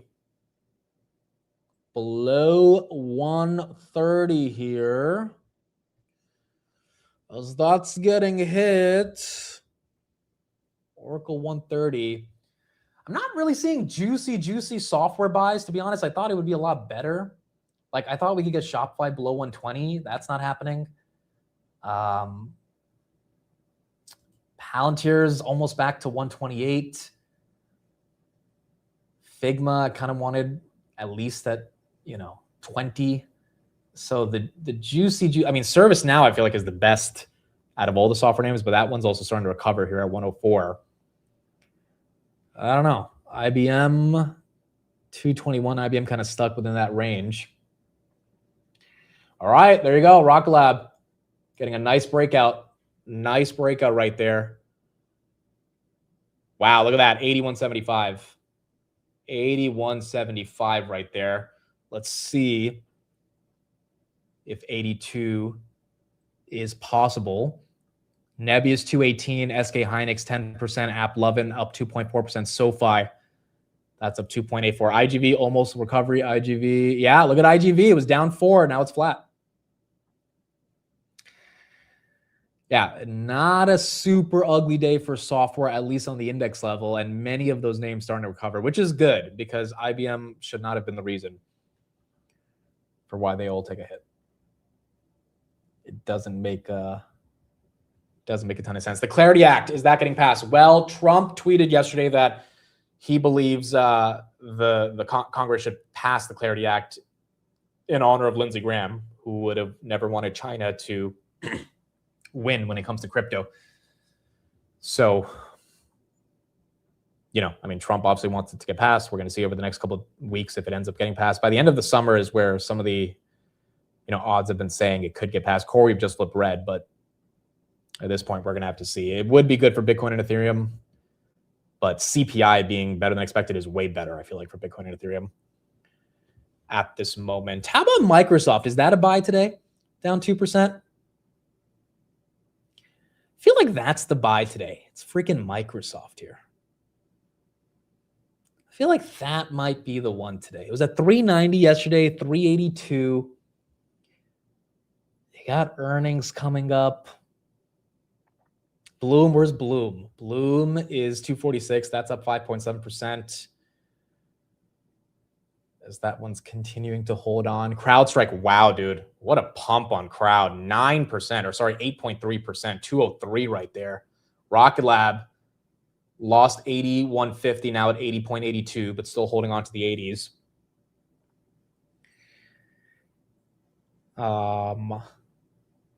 As more of these names are taking a hit. How about Spy? Again, Warsh speaking in 15 minutes. We'll listen to what he has to say. Spy right there at 750. Unfortunately, Mr. CoreWeave did go red. Okay, you know what? I'm going to buy 2 software names. One I've had for a while, but I've not bought the dip on. The other one, honestly, I've never had it, but you know what? We're going to buy the 6% dip. So we are buying some Microsoft right now. We are doing some Microsoft. We're going to do 5 shares of MSFT. This is in the long-term port. Got Mr. Microsoft right there, 382.54. This is in the long-term port, not the trading port. And you know what? We're going to finally pull the trigger on one of these names that I feel like has been disrespected for a while, and we'll take advantage of it being 6% down. We are going to do Mr. ServiceNow. We're going to do it. We're going to do it. 15 shares, 105.07. Have never owned ServiceNow before. We are in. That will be the software dip buy for today. Microsoft, feel like I bought Microsoft at 413. That was the first time I bought Microsoft. This was 2 months ago. I've never added to the position since then. I've been buying Meta really since then. Meta is now pumped to the point where I do not want to be buying more Meta. So let's see. Maybe Microsoft gets the mean reversion here, at least back up to the 420s, 430s. I could easily see Microsoft tanking on earnings if they say something about CapEx that the street doesn't like. But I mean, dude, it's down 20%. That's doing 40% Azure growth. At some point, I feel like the street has to change their mind on this. And yeah, ServiceNow doesn't deserve to be down 6% today. Now, granted, ServiceNow could easily fall below 100, but this thing was stuck below 100 for about a month. Finally got the rebound a week and a half ago as the semis started faltering. So being down 6% today doesn't make sense. Just like Palantir at 122 pre-market didn't make sense. I was thinking of buying Palantir pre-market, but I already have bought Palantir at 122, 123 so many times this year. So for me, it kind of needed to go below 120 psychologically to buy more. But Palantir almost getting back to normal as that continues to go higher. Salesforce, are we down? Salesforce also nice little green candle from 159 to 167. CoreWeave, unfortunately, going red right here because even with the Nebius and CleanSpark deals, because Nebius and CleanSpark are losing some of their steam, I think the other neoclouds are getting hit. But all of the deals we've been seeing around data center construction is unbelievably bullish to neoclouds. I mean, dude, CoreWeave is now flat year to date, 45 billion market cap with 100 billion in backlog. It's trading at 2 times sales for next year. Actually, 1.5 times sales for 2027. Like it does feel like there's an opportunity. Again, we bought CoreWeave at 82 last week, 82.17. So I would kind of like it to go below 80 to buy again. Let's see how the market thinks of this. Oracle right there. Once again, losing 130. What about Iran? I have Iran at 43. Bought this like, what, 8 months ago? I am perplexed by Iran not being able to show off new deals. I mean, the NVIDIA deal was a new deal technically, but it wasn't really the type of deal that it needs to, you know, get the street excited. I just don't get what's going on with Iran. I don't get it. There's so much data center demand. There's so much compute demand. I don't even mind that they're buying a patch on the Golden State Warriors. I actually think it's kind of smart. You have a bunch of Silicon Valley people that go to those games. They get to see Iran's logo everywhere. Like, I don't think that's bad. I don't get why they haven't been able to announce a new deal. Unless they're really negotiating it and it's going to be some crazy freaking deal in a couple of weeks with like Anthropic and, you know, stock's going to get re-rated to $70. But it is perplexing to say the least. AppLovin, is this one recovering? AppLovin, at least 450. As that's up 1.8% as well. Martin says I have Microsoft at 349 and now at 99. Congrats. I mean, a lot of these names have presented opportunities. The reason I'm buying the dip today is because I do not believe IBM's comments are enough to justify why the software name should be taking this big of a beating. It just does not make sense to me. And so, you know, that's my logic here. This one is a little, as Trump would say, cuckoo. Like, really? We're going to take down all the software names because of this? That is weird. That is weird. Amit, you should have Iran Bulls on the channel. Dude, if you know some Iran Bulls, give them my info. Tell them they are welcome on the channel. I would love to interview any of them. I have an open invite to any Iran Bulls, CoreWeave Bulls, Nebius Bulls. I have no discrimination in talking to any of the NeoCloud Bulls. I'm sure that people would enjoy hearing a podcast of you know, someone super bullish on any one of the NeoClouds and explain their bull case. So if you know them, give them my info and they can reach out. ASTS, that's up 5%. Lunars, that's up 3%. SpaceX is up 1%. 2 million of QQQ puts were just bought. That flow just came in the Qs with the red candle, but still up 1%. BM&R, are we actually moving here? Ooh, wow, 9.7. I knew ETH was up today, but on the prior days that ETH went up, BM&R actually ended up, you know, flat to red. So we're actually seeing a premium to NAV right here. ETH up 5, BM&R up 9. This is theoretically what should be happening when ETH makes this big of a move. Remember, we talked about yesterday, Robinhood Chain, which I did a post on Twitter, is burning a ton of ETH. And it's really becoming one of the better decentralized exchanges out there. They have layer 2 that's built on Ethereum, and it's getting a lot of activity. And I think that could be part of the reason, along with a really good CPI report this morning that's waking up some of the risk assets right here in the crypto, ETH being one of them. Bitcoin should also be up right here. Bitcoin is at almost 64. That means MSTR is up 5% as well. Yeah, that could be helping them. BMR is not above NAV. Yes, it's not above NAV, but it's acting like the price action kind of feels like it is above NAV. I know it's not technically above NAV, but you know, in the old days when BMR went up, ETH was up like 2%, BMR was up 4%, right? There was like a delta. That's the reason people bought BMR. There was a delta between the treasury and the underlying asset. And today, for the first time in a long time, it kind of feels like that price action is happening again. Palo Alto, that's up 4. Ondas, that is up 2. Did anyone buy the dip? Put in the chat if you bought anything today, sold anything today. We're about 25 minutes into the market open. IBM still down 23%. Again, if you're wondering why IBM is down, they put out a note that said CapEx spend is hurting software spend. Consulting revenue was flat. Infrastructure revenue was down 1%. Overall top-line revenue grew 1%. As a result of that, the street was upset. And that's why the stock took a hit. Let's get a little bit more coverage right here on Mr. IBM. so they get what they need for their data centers. And IBM is just on the losing side of this right now. People aren't spending the money on mainframes. At least that's what the CEO is saying ahead of their results. So hopefully we'll learn a little bit more in the coming weeks when they actually give their official results. But it seems like this is what can be done at the moment, is sort of prepare the market for a potential miss there. And it's interesting to see the CEO saying that we fell short, when it feels like, Carmen, just what you're saying. I mean, I don't know what else they could have done. And I wonder if this is a warning for other tech companies. When you have hyperscalers, the big CapEx spenders, a third of their budget going to chips, some estimates are that grows by 50%. Isn't this a problem for the entirety of the ecosystem, unless you're one of these chip makers with 86% margins? I mean, I think that's right. And it's interesting because people are also really worrying about the peak spending there for those chip makers. And it looks like maybe we're not there yet. This is where people are expected to continue to spend. I think the other thing that's interesting for IBM and some of the other stocks that we're seeing down today are these big software players. So Microsoft's down, Adobe, some of these other big companies. And those are sort of the two big things that IBM does, right? It's mainframes and then it's software. And these are both parts of the market that we're seeing not get the AI shine. I mean, well, it's affecting IBM, but Palantir moving on from this software drama today. Look at that. 130.47.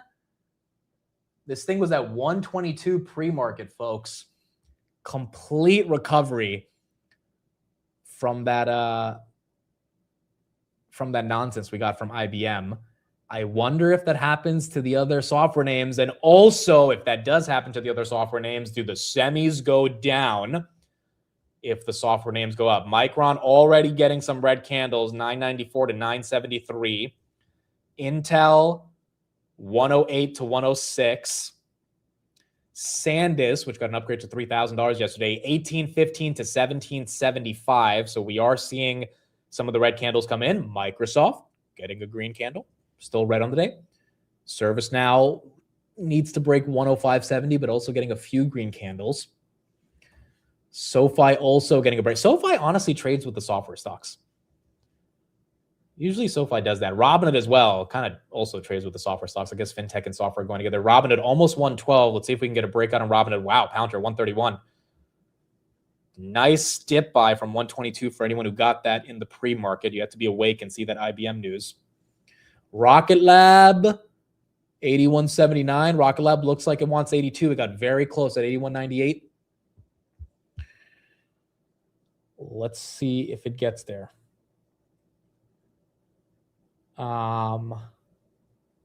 Fastly also, that should be up today. That is a software name. Yep, Fastly's up 4. Okay, a little bit of software rotation. Maybe 2 minutes until Warsh goes live. This is very similar to what has happened over the past couple of days. Semis green pre-market. Market opens. They can't really hold that green, and the market rotates somewhere. Some days it's software. Some days it's consumer discretionary. Yesterday was energy and real estate stocks. Today, it seems like it's more software than not. CoreWeave 83.52. Nebius losing a lot of its pump from the market open. And Zeta joining the party. Zeta was at 22.80 yesterday, 21.87. They got a big bounce from 20.50 to 21.89. Okay.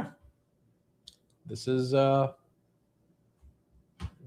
what happens every single day at this point now with these crazy rotations. Again, Warsh will be live soon. Here is the Bank of America CEO.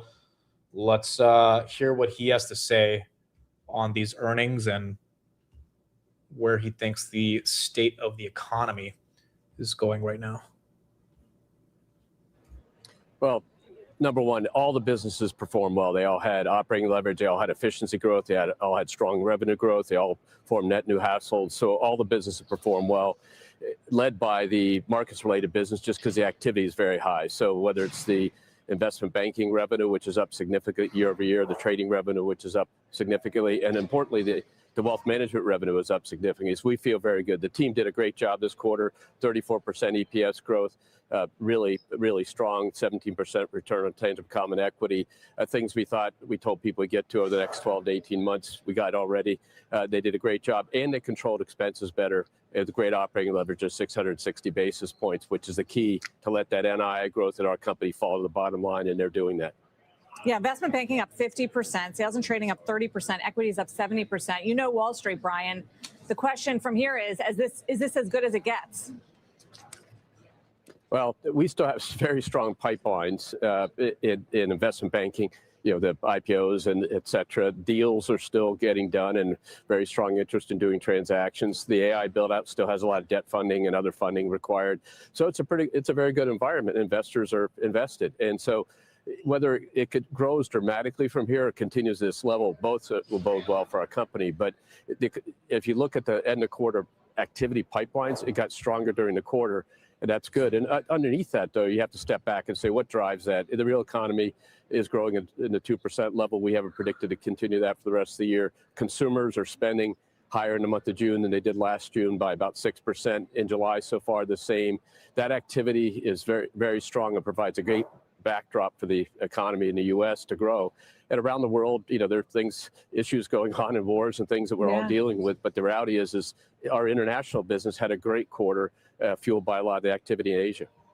Yeah, I was going to ask about the consumer because there was some worry that higher gas prices would weigh on consumer spending, that low-income consumers were feeling it the most. I mean, overall, what are you seeing right now from the consumer? So our institute, which is part of our research team, puts out reports all the time, and it's been interesting. So as we saw in the month of June, what we saw in our 70 million consumer base, which is talking a lot of debate about real-time metrics. We get real-time metrics that you'll hear the discussion on later today. And those metrics show that the overall movement of money in the economy, which is about $400 or $500 billion a month, which is a big number, is moving at 6% in June and will continue that in July. Interestingly enough, yes, actually the month of June, gas spending came down, obviously, because the oil prices have started coming down. But overall, consumers adjusted to that and spent. And if you look at the lower income third of the households, you're actually seeing the wage growth where you can see deposits in their accounts is actually going up and catching up to the other households, the medium and high earners. That's good. So overall, consumers in pretty good shape. Now, questions of affordability are out there, housing affordability, gas prices at this level still don't make people happy. Food price inflation's flattening out, but still higher than people are used to. So they talk about it a lot, but when you look at what they're doing, they're booking cruises, they're going out to eat, they're doing out-of-home entertainment generally, concerts, things that they do in the summer, and that's good news for the American economy. Yeah, watch what they do, not what they say. We did get a... You agree with them? Do we think the consumer, in the eyes of the Bank of America CEO, is pretty decent? Or, is he just saying that and realistically the consumer is still struggling? By the way, I don't know what the hell just happened to Nebius, but 212 to 207 within like 5 minutes as Nebius completely flips red. Good news on inflation this morning. Saw a negative number, kind of across the board. Not fully, but inflation is still elevated. Brian, how big of a problem do you think inflation is right now for our economy? And do you think the Fed should do something about it? Well, I think the reality is they have to make sure that these statistics show trends that are measurable. The inflation was coming down between all the things going on with the war in Iran and in the Middle East. The issues of inflation on gas prices and then beyond that to other inputs is still coming through the system. So it's something to worry about. But I think, if you go back and reflect on the last 20 years, we got so worried about inflation and other things. We actually kept the place so restrictive on a relative basis that it actually didn't help. And so I think they've rethought this. They're going to continue to rethink it. I think the economy is running fine right now. You're seeing good gross growth and good net growth in GDP. And they got to worry about inflation. You're seeing it trail down, coming down more slowly than people thought. But it is not, it's not kicking back up strongly. It's trailing down. And as long as it keeps doing that, we don't think it gets down into the 28, our research team, but that means rates will stay higher. It doesn't mean they necessarily have to raise rates. They'll have to base their judgment on what happens between now and then. But we have rates raising. But the reality is it'll take a time for inflation, it always does. But it's working in the right direction. And the question is be patient and not overreach one way or the other way, quite frankly. Brian, it's David. This is an extraordinary time. I think we can all agree. $1 trillion in CapEx spending from, I think it's only 6 companies alone. The enormous capital raises going on to fund this AI build out in both the bond market, the equity markets. I'm just curious to get you to reflect on, where is the Okay, we'll get back to that in a second, but everything kind of taking a drop right here. Software not as aggressively as the others. Rocket Lab, ugly 82.50 to 80.4. Look at those candles just stair-stepping you down. Intel losing 106. Micron losing 970. All right, so pre-market pump did not last. Nebius, did they announce something? Warsh is not live, guys. Warsh is not live. He's not live yet. Oh, no. Is he live? No, he's not live yet. I don't think there was a dilution news, which would easily take Nebius down, but it's not down. CoreWeave, but there's no dilution news. CoreWeave 81. Oracle 128. I mean, Warsh is not live. He didn't say anything that messed things up. DeepSeek IPO shouldn't be a reason why the neoclouds are falling. If anything, that should be bullish. DeepSeek is already weighing a new funding round with a 37% valuation jump at just 1 month after raising $5 billion. Warsh is not talking. There's some other Congress people that are talking. So he's sitting there, but he's not actually talking. So he's not saying anything.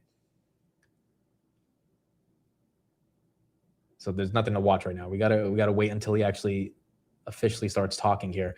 That's kind of crazy though. That candle came out of nowhere, just across all the semis. Software names actually holding up. SoFi's up. ServiceNow still trying to hold up 105. AppLovin, that's going even higher. Warsh is going to say to bet on France. Oh my gosh. SpaceX, that's up 2%. Palo Alto. So the software name's actually holding, folks. Palantir, almost 131. It was too early to say that semis were rotating into software, but if the semis keep falling and the softwares keep holding up, maybe they are rotating.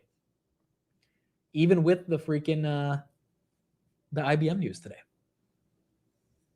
This is incredible. For 3 months, it's been semis up, software down. For a week and a half, it has been the opposite. I'm not saying the software stocks have gone to the moon, but they've definitely not been destroyed like the semis over the past couple of days. But we just got to see if that continues to hold on. Let's go back to the Bank of America guy, and then the Warsh press conference should be starting really soon. Again, he's just sitting there, not talking yet, so we should be getting him very soon. Forever. Where are all the big AI job losses then that some were expecting? Is it coming? I think it's a responsibility of management teams like ours to manage the impact on the human side of this well. So we talked to our teammates. We went to them, said, what are your ideas? How you can make AI work for you? Can we do 200,000 teammates have access to it? They're using it every day. This is all about us improving our processes, our productivity. If you watch your headcount growth and watch your hiring, we hired 2,000 kids for the summer and 2,000 more permanent will start here in a few weeks. But we need to hire almost 1,300 people a month to maintain neutral headcount. So if you watch your hiring and are careful about it, you can actually manage the headcount change pretty easily, like we did for the last 15 years. But it's up to management teams to work with our colleagues, our teammates in the company, and make sure this works for them and works for the shareholder and works for the customer and frankly works for society. And we're engaged in workforce retraining. 14,000 people changed jobs at Bank of America last year to another job. All that requires retraining, and all that it allows us to move people into new things for them. We want people to spend their entire career here. So it's just good management to manage this well, but it has had an impact in terms of the numbers of people working, but it's been more modest than people said because it just takes longer, and there's new growth that we're putting people against. We're adding relationship managers and financial advisors and private bankers all over the world. We added 9 investment bankers yesterday, we announced. Yeah, speaking of jobs, I mean, Wall Street is still wondering about yours, Brian. I know since you announced last fall the new management structure, are you still planning to stay through the end of the decade? What are you still hoping to do? I'm having a lot of fun, and I'm hopefully doing a good job for the shareholders. And as long as those two things are true, I'm here to continue to do that. Some people are wondering whether you'd hire Marianne Lake since she left JP. All right. We are still waiting for Warsh. Again, guys, he is not talking. He is not live. He is sitting there, letting the politicians yell at him right now or say whatever opening state. Like Maxine Waters is talking right now. So until Warsh actually gets ready to talk, then you're not really going to see much of it. I mean, we can listen to the politicians talking if you want, but I think we got to wait for Warsh. I mean, this is what's going on right now. It has been supplied. It's been supplied from Even Bloomberg is not playing what Maxine Waters is saying. They're just talking over her right here. As you can see, Warsh is just sitting there and listening. the AI corner is now growing as well. There's been an international component of rising rates, and obviously that's to do with the energy situation. So it might take him another 15 minutes to start talking, but as soon as he starts talking, we will take a look at it. Rocket Lab getting hit right there. Wow. What a pump fake by Rocket Lab, 82.50 to 80. And Nabisis, there has to be some news, dude. That's an ugly, ugly candle. 220 to 201. Dude, this has been happening more recently than not, right? Like the semis just, they're not like they used to be, even a freaking few weeks ago. Like those rug pulls have happened more often than not. Qualcomm right there, 181. That's down 2%. CoreWeave and Iran getting hit with Nebius. It could be algos, sure, but that just means the algos aren't friendly to the semi names anymore. Or at least they haven't been. Meta actually flips green. Again, when the hyperscalers flip green, you know that the semis are probably going down. CrowdStrike up amazingly, 9% here today. I don't know what the headline was on cybersecurity, but it was enough to get CrowdStrike. Oh, the reason cybersecurity is up is because of what the IBM CEO said. Wow, that was enough to pump CrowdStrike 9%. So Arvind Krishna said clients were distracted by rapidly evolving industry-wide cybersecurity concerns, and that IBM did not anticipate the magnitude of the CapEx reprioritization. My goodness. So IBM basically making the bull case for cybersecurity as the most important software part of the AI stack. And the market's like, okay, we're selling IBM, we're buying CrowdStrike. As Palantir continues to do well, dude, look at that, 130, 169. As it continues to make a bigger move. I don't know why ARM is down today. I have no idea. If anyone knows why, let me know. I'm not sure why ARM is getting hit this much. But it's obviously getting hit. If you have a reason why Nebius is down, let me know. I don't see the reason. Is there like a lawsuit or something? The DeepSeek IPO news can't be the reason for why the neoclouds are down. I don't think that would be the core thing affecting it. Again, we are still waiting for Warsh. He's not talking yet. Goldman's having a great day. Yeah, Warsh is still listening. I don't know how long he's going to have to listen to these other politicians talk, but I'm going to see. Reimbursement. We're also going to have to see how our Gulf allies are going to respond to the president's plans, considering that they have taken the brunt of Iran's retaliation when it comes to hitting U.S. bases in these countries. But also, according to a recent analysis, Gulf allies would pay 80 to 95% of total costs if any sort of tolls are levied, whether that be reimbursement or formal tolls that Iran has looked to implement. So a lot to follow here. President Trump meeting later today with one regional leader from Iraq, which is also looking into other ways to divert energy away from the Strait of Hormuz. And that could be one of those other themes to follow. Just back, Michael Ball, on this question of the push and pull between energy prices, which had been coming down, and CPI, which clearly in the last month came down, the first negative print since 2020, and the pressure continuing from the Middle East. Is there a degree where the pass-through of energy just seems to be more benign than we expected, so we can even handle higher prices if they do reignite, and they have been, from the war in the Middle East? Yeah, I'm less worried about the level right here than the rate of change. And what happened was positioning got very short oil as we thought everything was clearing. We had a 2-month window. We were seeing ships moving through much more freely. Inventories were actually starting to build. And obviously we still had tightness in products, but the oil market. People are saying it's the DeepSeek news. Why is DeepSeek IPOing bearish for the neoclouds? I don't get it. First of all, that's in China. Look at Palantir, 132. Second of all, I mean, why does that affect the demand for compute? New York City banned data centers. Isn't that old news, though? That's not something... New York, okay, that's actually 2 hours ago. But again, that's 2 hours ago. Why did Nebius not fall 2 hours ago, right? That candle happened 10 minutes ago because of something. Maybe it's algo, but it has to be a different piece of news. New York becomes the first state to impose a data center moratorium. 1 year construction ban will apply to data centers using 50 megawatts or more. I mean, look, the political backlash against data centers we've known about for a while. I don't know if that's enough to stop the backlog of these neoclouds. All right, Warsh is live. Let's get to Warsh. Here we go. Room before Congress in keeping with the Federal Reserve Act. One of the largest figures in Federal Reserve history is Alan Greenspan, who passed away about a month ago after a century of life. We at the Fed recall the chairman's strong and steady leadership, his strong hand in a period of rapid economic change. And today we honor his memory. As a country, we just marked our 250th year. And when Americans count our blessings, we include an economy predicated on the brilliance of our constitutional design and a system of ordered liberty, an economy without equal in all it's done for human flourishing.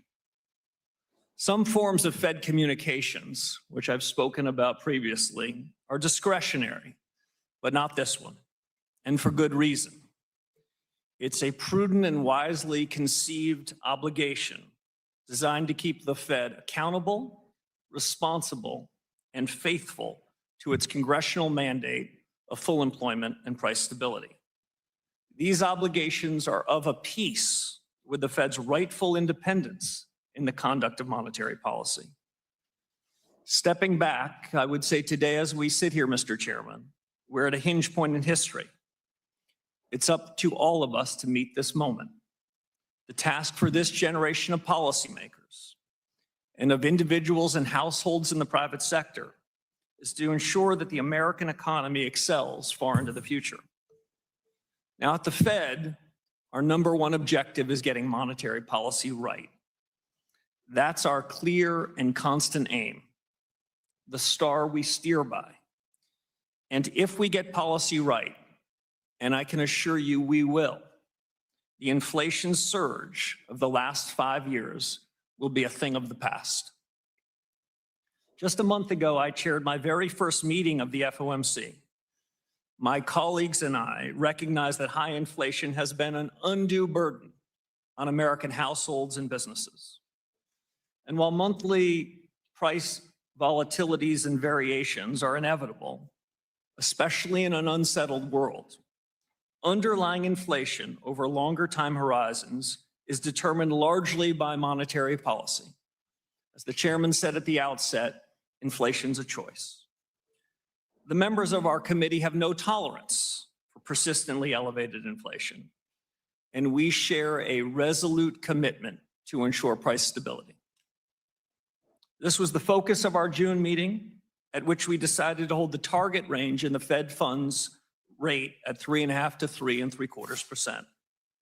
Now, naturally, our work at the Fed demands a proper reading on economic conditions.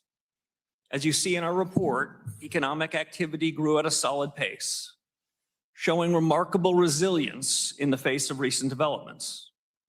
Household consumption, moderate. Manufacturing output, it moved up steadily this past year. The housing sector, however, gives a somewhat different picture and continues to lag. I want to highlight the most striking feature of this economy right now, and it's business investment. The rapid pace, which appears to be accelerating, reflects in part the construction of data centers and other infrastructure, and the immense demand for AI-related equipment and software. Investment in equipment overall increased about 8% for the year in the first quarter. Within that category, high-tech spending logged an especially impressive growth rate of nearly 25%. At the Fed, we don't yet know fully the extent to which the economy will benefit from AI. Yet it seems inevitable that that which we're now calling AI investment will soon just be called investment. Even so, new opportunities for the economy introduce new challenges for central bankers. We at the Fed are monitoring the implications for employment and for inflation. That brings me briefly, I'll end here so I don't go afoul of the time commitment, to the supply side of the economy, which deserves equal measure of discussion. Productivity growth has been strong, predating gains from AI adoption. America's labor force appears stable. Job creation has in fact kept pace with the workforce. The unemployment rate is low and changed little over the last year. And we've seen relatively few layoffs. In closing, I will say this. I came to my new position as a believer in the very best of the Fed's traditions. I'm heartened by the welcome I've received and by the encouragement of my colleagues in considering how best to advance the conduct of monetary policy. We have a duty to point this institution forward, to take a fresh look at current practices, to make sure we're serving the objectives you gave us, and we're going about it systematically. I've appointed task forces that you've already referenced in 5 key areas to improve the broad conduct of monetary policy. 1, Fed communications. 2, our balance sheet policy. 3, our use of existing data sources. 4th, productivity and jobs in an era of remarkable transformation. And 5, and not least important, the Fed's inflation frameworks. The purpose of this initiative is to equip the Fed to make better decisions in monetary policy and put these years of high inflation behind us. We're starting a new chapter, Mr. Chairman, at the Federal Reserve. In this consequential time for our nation, I can report to you that we at the Fed intend to be fit for purpose and focused on the future. We are the Federal Reserve, Mr. Chairman, and we're determined as ever to fulfill the mission that Congress has given us. Thank you, Mr. Chairman. I welcome your questions. Thank you, Mr. Warsh. We'll now turn to member questions. I'll recognize myself for 5 minutes. As outlined in your statement, inflation is the result of many factors. Of these, the Fed has control only over one: monetary policy, as expressed through its interest rate and balance sheet policy. Today, a potential second surge of inflation is appearing due to factors outside the Fed's control. What the Fed can't control is how it reacts. Though upward pressure on prices may diminish on its own, it's not a sure thing. The Fed may be able to look through these inflationary pressures, but the Fed has believed that before and has been wrong. High inflation affects Americans in the here and now, not in some hypothetical future composed of long-term projections or of inflation expectations. Mr. Chairman, I was very encouraged to hear both in your testimony and your opening FOMC statement about restoring price stability as a top priority for you. When we think about that in the near term, though, how do you and your colleagues on the Open Market Committee plan to accomplish that given the policy tools at your disposal? Well, thank you, Mr. Chairman. We want economic growth to be more broad-based, and we want the change in prices, the increase in inflation, to be more limited. There are a lot of things that are happening that are outside of our control, as you mentioned, conflicts overseas and the rest. We can't have and shouldn't have a direct control on that. But inflation's a choice. We monetary policy makers need to choose lower prices, and that's the commitment my colleagues have made. In direct answer to your question, I would say we're doing 3 things. 1, commitment, which you heard at our first FOMC meeting, and I hope you heard today, is we're committed to the Fed to deliver price stability. We're committed to the 2% inflation goal. And so for businesses or households or market participants who came into this saying, well, they said before they were committed, but they seem to have tolerated a higher level of inflation, that commitment is resolute. Second thing that we can do is take ownership. This isn't a time for us to pass the buck, to blame others. The Federal Reserve can and will deliver price stability. We have the tools that you mentioned, both interest rates and balance sheet policy, that can help us achieve that aim. And we have the tools to deliver that. So it's a function of commitment, responsibility, and tools, and we're 3 for 3 and we'll deliver. Thank you. I referenced in my opening statement about the 2020 decision on tolerating higher inflation and that it's now been abandoned by the board. Clearly, I think that was a policy error. It was praised by some at the time in August of 2020, but I found it alarming at the time it took place. First of all, do you agree with the FOMC's decision to abandon that? And secondly, how do you consider this past 6 years of experience when you look at the task force work on the framework question for looking at inflation? Yeah, so there's no secret that at the time that the framework in 2020 was announced, the new framework, which was intended to get inflation higher, that at the time and in subsequent years before finding my way into this job, I was very critical of it. That central bank wasn't the first central bank to ask for a little more inflation and end up with a lot more. It was a mistake. The framework did not succeed in its objectives, and I am pleased that before my arrival, that my predecessors took that and cast it aside.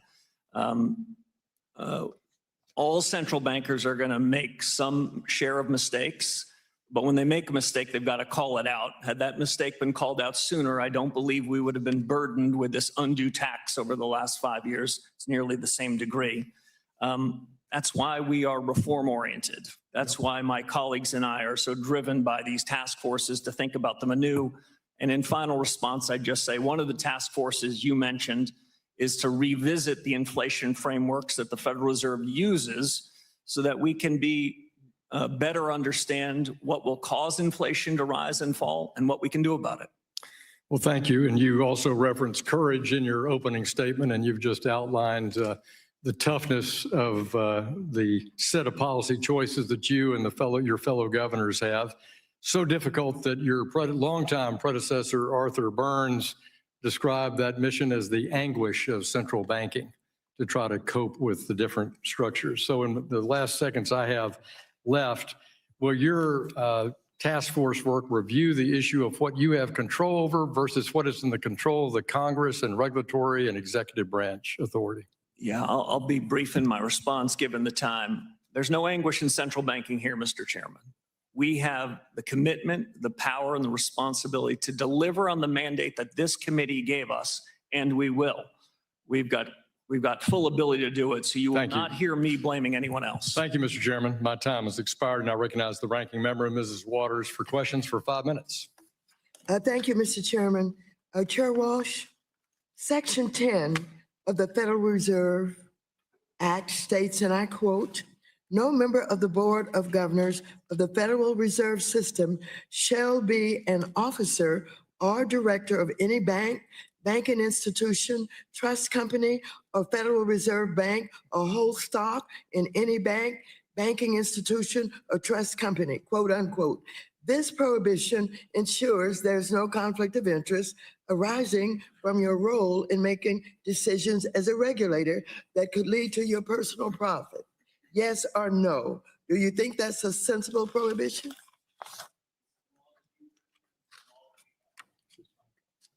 Check your mic, Mr. Chairman. Excuse me, ranking member. It's the law you've written, and it's the law we will follow. Let me keep going.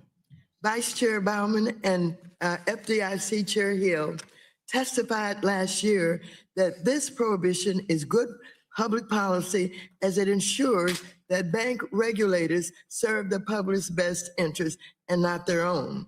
Now, unfortunately, President Trump undermined the independence of financial regulators, mandating the White House must now review and approve regulatory rules put forward by banking regulators, including the Fed, except when it comes to monetary policy.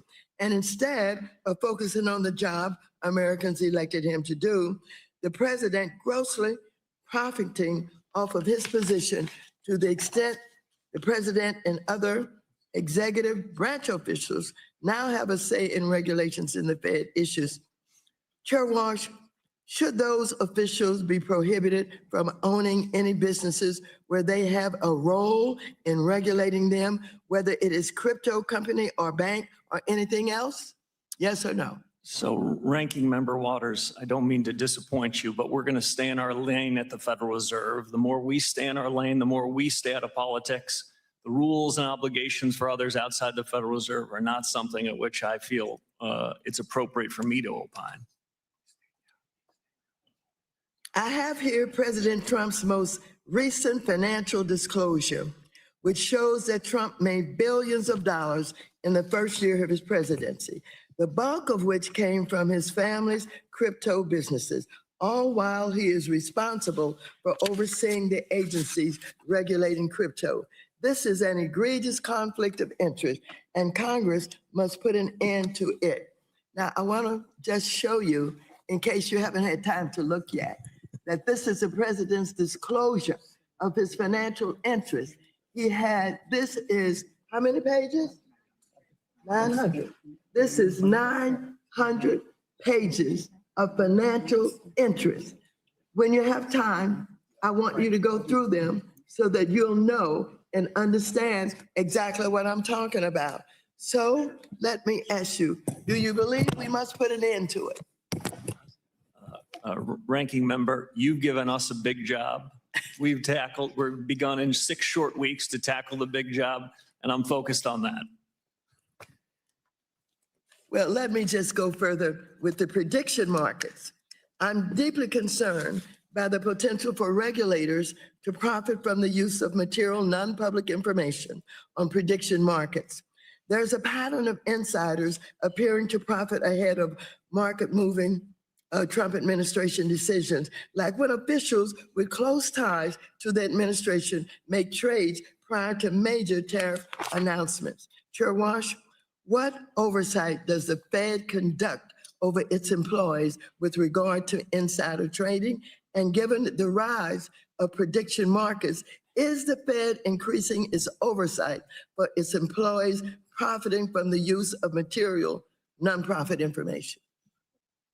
Ranking Member, at the end of my very first week on the job, I sent a letter to the 23,000 employees of the Fed, reminding them the best of the Fed's traditions, which is our culture. And included in that culture is integrity. Included in that culture is ensuring that we abide by the law and the very highest standards.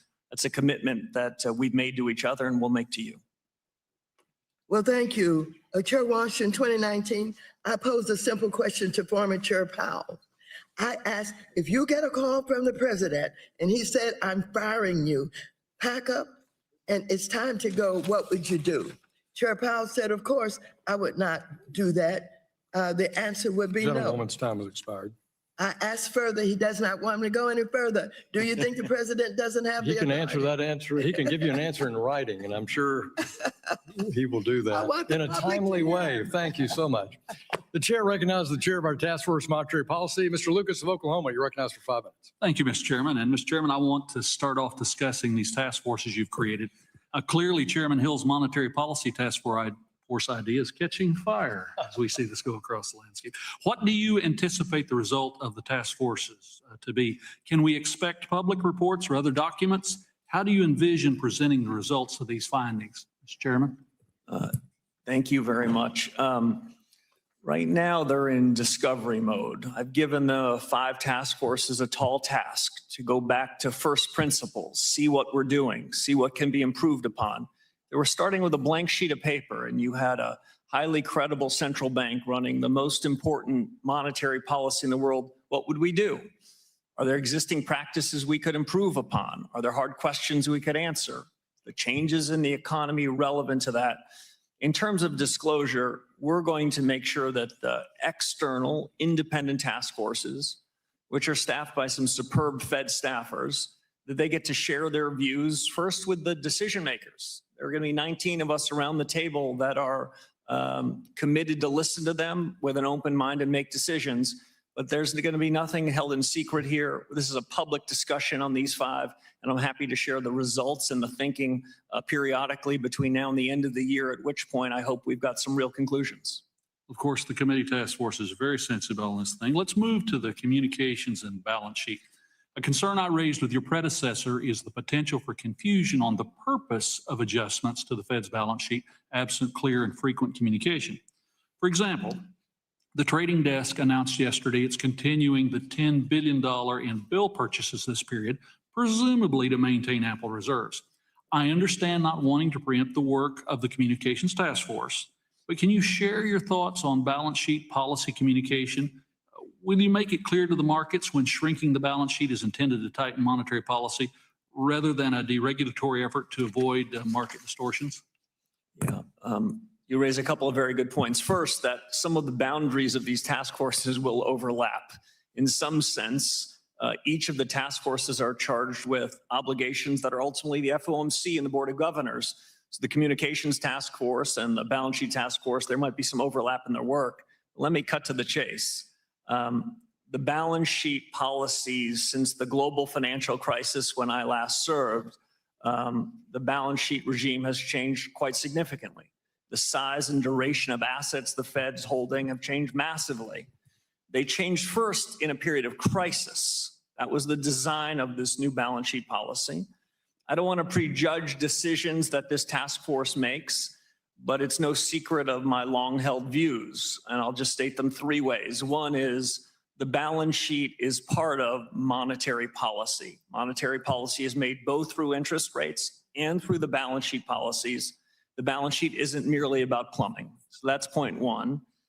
Second, I want to assure you that if there were a change in balance sheet policy, that we would preview it, explain it, debate it, and no changes in balance sheet policy would happen without good advance notice to the likes of this committee and broadly financial markets. And three, as we think about balance sheet policy, we at the Federal Reserve have to do, I think, a strong and compelling job to stay clear of fiscal policy. We want to be out of the fiscal policy business, which is between you and the Treasury Secretary and the President, and focus on monetary policy. Those are among the big questions I've asked this group of three distinguished leaders to take on, and I look forward to hearing what they have to say about it. The composition of Treasury purchases continues to trend towards more price-sensitive market participants. The MPR details this trend along with the strong demand and increased liquidity, though we know from experience conditions can worsen quickly in the crisis. Software continuing to do well. Palantir 132, ServiceNow, Microsoft starting to get a little bit of breakout. The semis continuing to struggle. So once again, even with that bad IBM news, software's up and semis continue to take a hit. As we sit here today, the average duration, that is the average outstanding stock of assets that are held by the Fed and U.S. Treasuries is about 6.5 years. The Treasuries that held in the market are about 4.5 years. I understand in periods of crises like the 2020 pandemic and the 2008 crisis, central banks by design needing to step into markets to create a fair price. But in more benign times, when our overall holdings are larger than the market, that's something where monetary policy is, in the language of former Chairman Volcker, on the edge of its authority. These are among the questions that this task force will look at. Thank you, Mr. Chairman. Yield back, Mr. Chairman. Gentleman yields back. Chair recognizes the ranking member of the House Small Business Committee, Ms. Velasquez of New York, for 5 minutes. Right here. Welcome to the committee. I would like to start with a straightforward, simple question. Do you work for Donald Trump? Yes or no? If I'm permitted to say, we're an independent central bank. We're honored to be independent. Our independence came from you. Okay, that's enough. Thank you. What steps would you take if the president or others in the administration target you or your fellow governors because he doesn't like how many of them are voting on interest rate policy? So it's not my intuition to engage in hypotheticals, but I'll tell you this: the Supreme Court said that's an easy way out. The Supreme Court said that the Federal Reserve and the conduct of monetary policy is independent. To the extent there were questions about it, the courts answered those questions. So what would you do? I would continue to do my job. Okay, good. Chair Warsh, Do you agree that current monetary policy exists in an extremely polarized and politicized environment? Outside the four walls of the Federal Reserve, there's no doubt a lot of politics. But my goal inside the central bank is for there to be no politics. To the extent there's politics there, we're going to get rid of them. Well, I, along with many on my side, will say that the attempted firings of a sitting Fed governor and Fed chair in the central bank's 111-year history is quite the politicization and polarization of the Fed. Chair Warsh, at your nomination hearing a few months ago, you said, and I state, I am committed to ensuring that the conduct of monetary policy remains strictly independent. You just said that. Are you still committed to conducting independent monetary policy today? Absolutely. Given the current mistrust of government and the political environment surrounding your appointment, the decision to limit communications and offload Fed objectives to clandestine task forces with no clear transparency calls your motivations into question. Can you commit today to institute an explanatory framework that details the reasoning of the Fed's actions following policy changes? I'm here today, Congressman, to do just that. And I think I've demonstrated in my first 6 or 7 weeks in office a commitment to independence and a commitment to reform. Those two are of common importance, and I'm going to deliver on both of them. I'm glad to hear that. Thank you. Chair Warsh, at your first post-AOMC meeting as chair, you were asked how you intend to handle Fed communications going forward. You answered, and I quote, "We made some changes today. I expect more changes to come, and some of those might well be worthy of a press conference."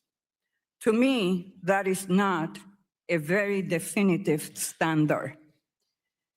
Can you commit today to creating a fixed public standard for which FOMC decisions and procedural changes trigger a press conference rather than deciding case by case which ones might be worth it? Yes or no? So if I can be a slightly longer than yes or no, the last 63 months, maybe 64 months of high inflation above the Fed's objective suggests that it is immediately important to think about reforms, including in communications. And that's what we're going to do.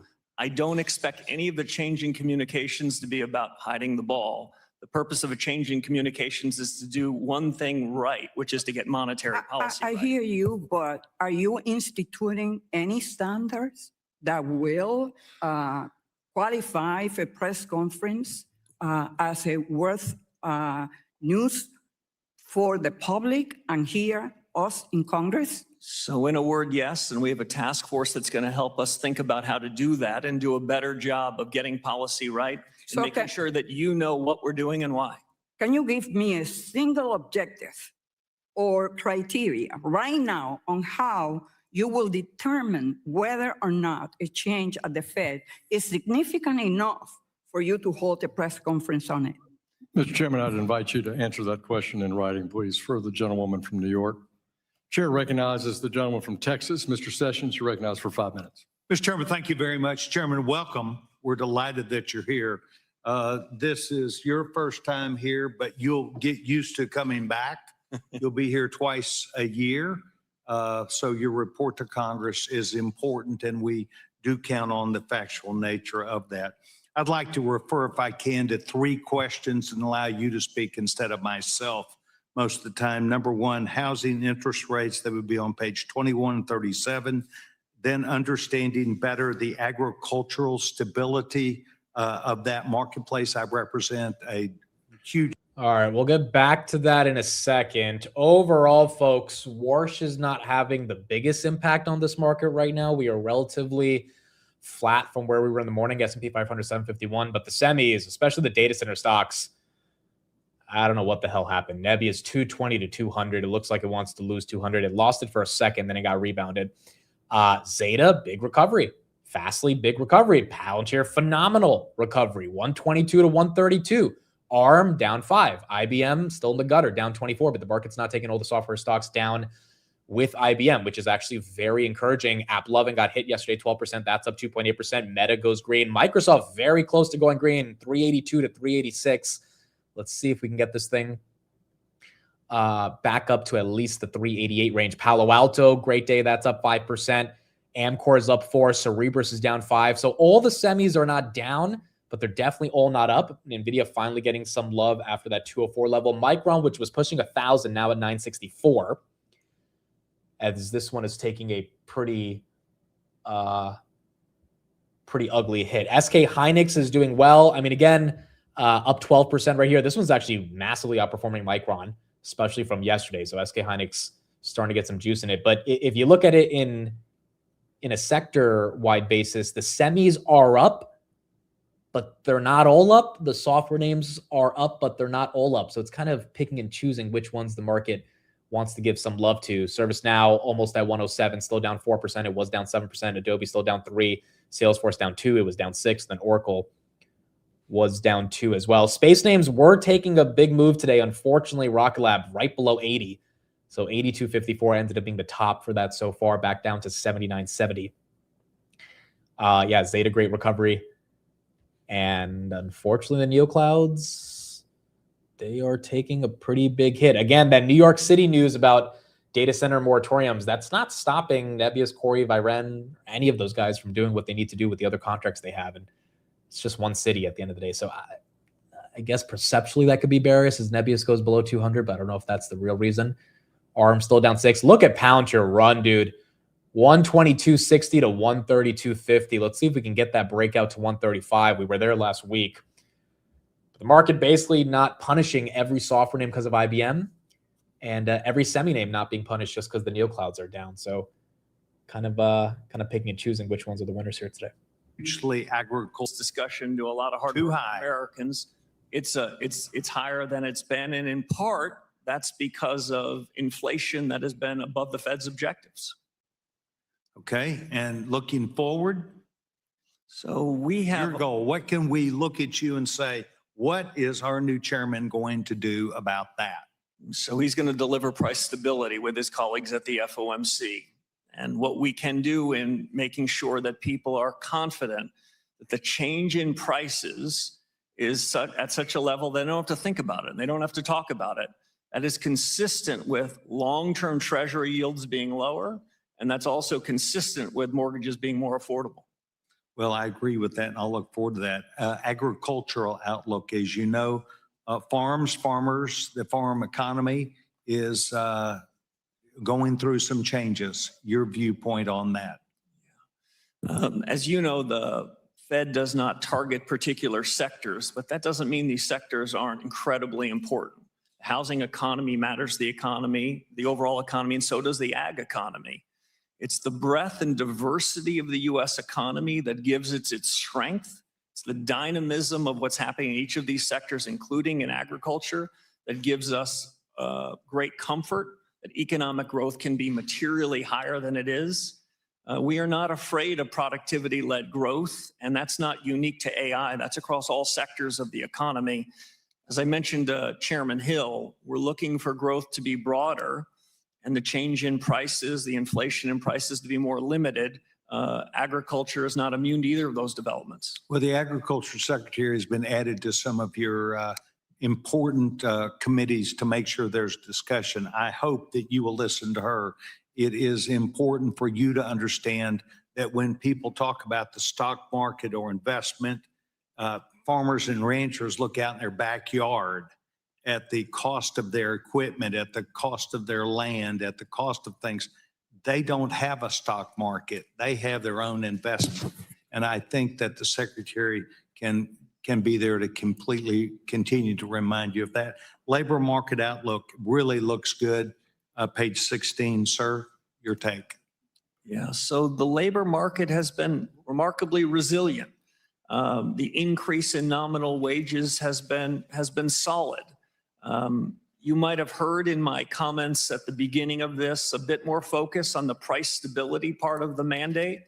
I want you to know, though, that there is no disfavored part of the legislative remit that you gave us.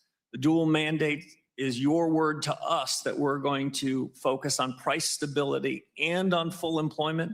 I intend to do just that. And if I could add one other thing, in my view, the two parts of the mandate are not in conflict. This is not an either-or proposition. The more we can do to deliver low and stable prices, the more we can get it such that people aren't worried about inflation. More employers are going to want to hire more workers. So you gave us a remit. We take both parts of it seriously. As we look out the window now, the labor markets look to be in pretty good balance. We've got some work to do on the inflation front. Well, we in the one big beautiful bill encourage people to go back to work. And that is why we do not tax overtime pay and why we do not tax what would be tips. We need to get people back in the marketplace. We hope you helped us out, Mr. Chairman. Welcome to us, Mr. Chairman. Thank you for your time. Gentleman from Texas yields back. Chair recognizes the ranking member of our Capital Markets Subcommittee, Mr. Sherman of California, for 5 minutes. Mr. Chairman, first I want to commend you for looking to improve the data on which you base your monetary policy decisions. Up until now, we've relied on survey data as a substantial part of that. And increasingly, Americans just don't voluntarily answer survey questions. I want to commend you for declaring your independence. We saw what happens in Argentina, Venezuela, and most notably Turkey when federal central bank independence is eroded. I would say ironically that had your predecessor caved to Trump and lowered interest rates below what economics would call for, we would have much higher inflation today. And that would have been bad for Americans. It would have been absolutely terrible for the Republican Party. So the independent, your agency has saved Donald Trump from himself. And finally, I would say don't rely on this distinction between the Cook and the Slaughter cases. The idea that every congressionally created independent agency isn't independent except yours, you don't want to be relying on that. The distinctions the court makes between your agency and every other agency are rather weak historically. Our capital markets support our business expansion and our economy. Money market funds are an important part of that, buying short-term commercial paper from corporations. Our payment system is designed to meet the needs of honest Americans. That's why we have an anti-money laundering, know your customer rule that makes it a bad system for drug dealers, sanctions evaders, et cetera. There's a rival to these institutions, and that is a cryptocurrency, which literally means hidden money, and is designed to, and then we have in particularly stable coins, which are just like a money market fund, except you earn zero interest and everything is hidden. Now, the Federal Reserve established liquidity facilities to support money market funds in the last crisis. Will the Federal Reserve support cryptocurrency or stable coins if they face a run-on from investors? So, Congressman, thank you for mentioning many of those issues. We talked about a lot of them in your office, so I appreciate it. I still have the scars from the 2008 financial crisis. We all still have do. the scars from the extraordinary efforts that my colleagues and I, under Chairman Bernanke's leadership, had to do. That is not something we want to repeat. Can you The assure reforms us that we need are that to you try will to not mitigate that. be bailing out stablecoin and cryptocurrency? So I don't want to, I can be more broadly than that. We do not want to be in the bailout business, full stop. But your predecessor did provide a liquidity function for money market funds. If, God forbid, we faced a similar circumstance in the crypto world, would you bail them out? So I want to be very clear. We're going to do everything we can to mitigate those sorts of extraordinary risks. If and when they were to come in the next 4 years, we want to be in a position we're not bailing out anybody, including crypto. You're not really answering the question. Obviously, everybody prefers our economy works well. And I'm certainly concerned with giving non-banks direct access to the payment system, and this Kraken filing with the Kansas City Fed is concerning, but I want to move on to Basel III. Your predecessor said that the capital requirements for banks in 2019 were about right. The current reproposal substantially raises those capital requirements. Were capital requirements about right in 2019, or should they be higher than that today? So the good news is we have a proposed capital rule that's out for comment. I'm quite interested in getting the reports and the comments on that, and I look forward to reviewing those and making a judgment. I would say, as a first principle, strong capital ratios, strong liquidity ratios, strong supervision, and strong market discipline, they're all of a piece to ensure we don't find ourselves in a world where there's unsafe or unsound institutions. We, of course, want strong limits. On the other hand, if you go overboard, you hurt economic growth and hurt the economy. I hope in that review process, you'll look at low-income housing tax credits, where you've already moved from 400% to 100%. It should be closer to 20%. These are very stable assets. Gentleman's time has expired. My time has expired. Appreciate you, Mr. Sherman. The chair recognizes the chair of our subcommittee on financial institutions, the distinguished gentleman from Kentucky, Mr. Barr. Thank you, Mr. Chairman. And Chairman Warsh, congratulations on your confirmation and swearing in as the 17th chairman of the Federal Reserve. I am grateful for your commitment to reforming the Fed, and that appreciation is surpassed only by our shared love for Kentucky thoroughbreds and your love of the great sport of horse racing. Let me just ask you, first of all, since you're swearing in over 7 weeks ago, things seem quite a bit different over at the Fed. A few examples: elimination of forward guidance, abstaining from the dot plot, creation of these 5 specialized task forces, and maybe most impressively, taking accountability. Instead of blaming inflation on the pandemic or supply chain interruptions or tariffs or the Strait of Hormuz, you are saying that inflation is always and every time the result of the Fed supporting printing too much money. Tell me, Mr. Warsh, you appear to be quite different from your predecessors. How are you different? So I've known 5 of my predecessors. I've learned particular lessons from each of them. I can only be my own man. I served before at the Fed for about 5.5 years under Chairman Bernanke, and I learned a lot of things then.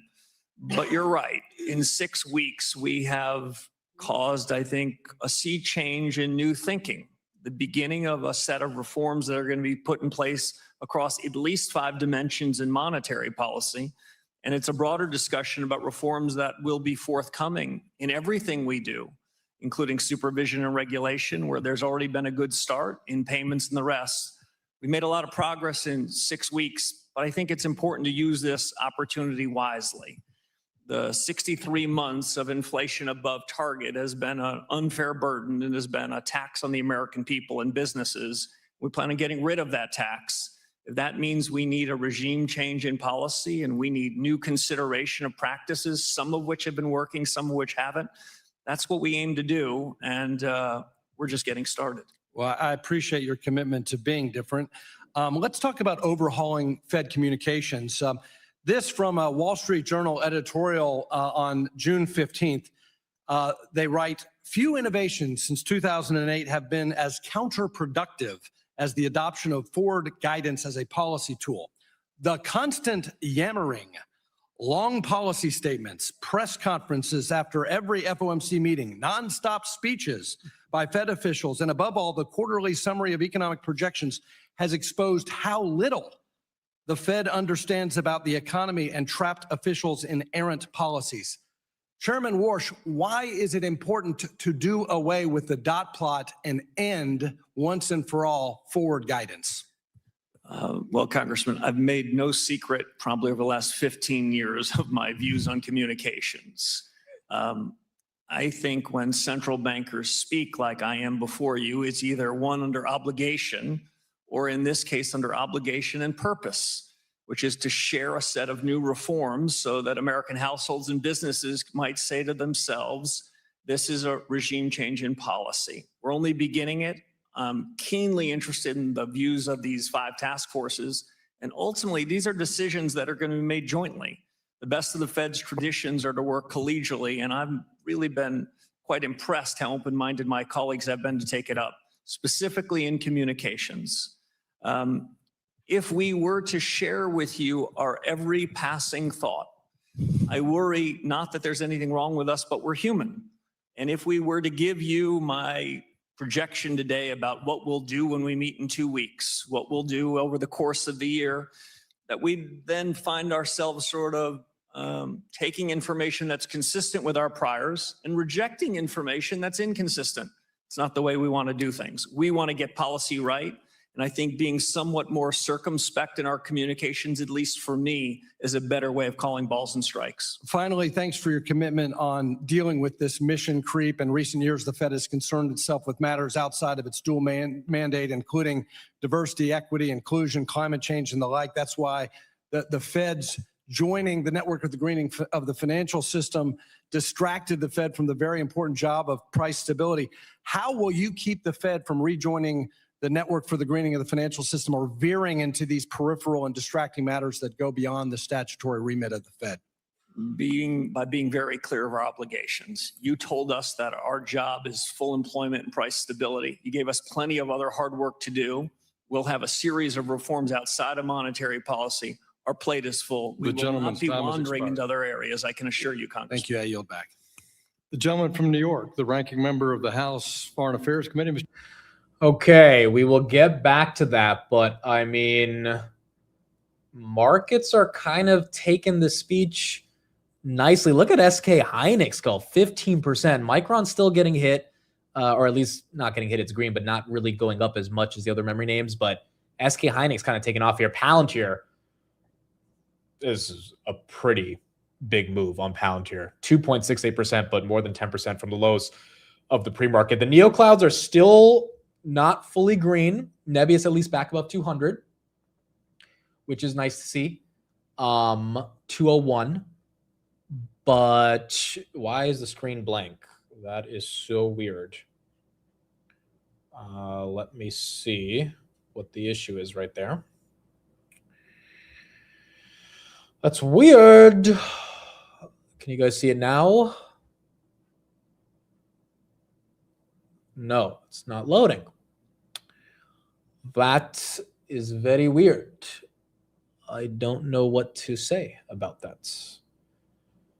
I don't know what my computer is doing, but that's StreamYard. That's not me. Let me see if I add another scene right here. You know, it did this bug like a year ago, and for the whole show, it wouldn't show it. Let's see. I'm going to use a different screen. But the point is, Warsh Speaks is not messing things up, which is good.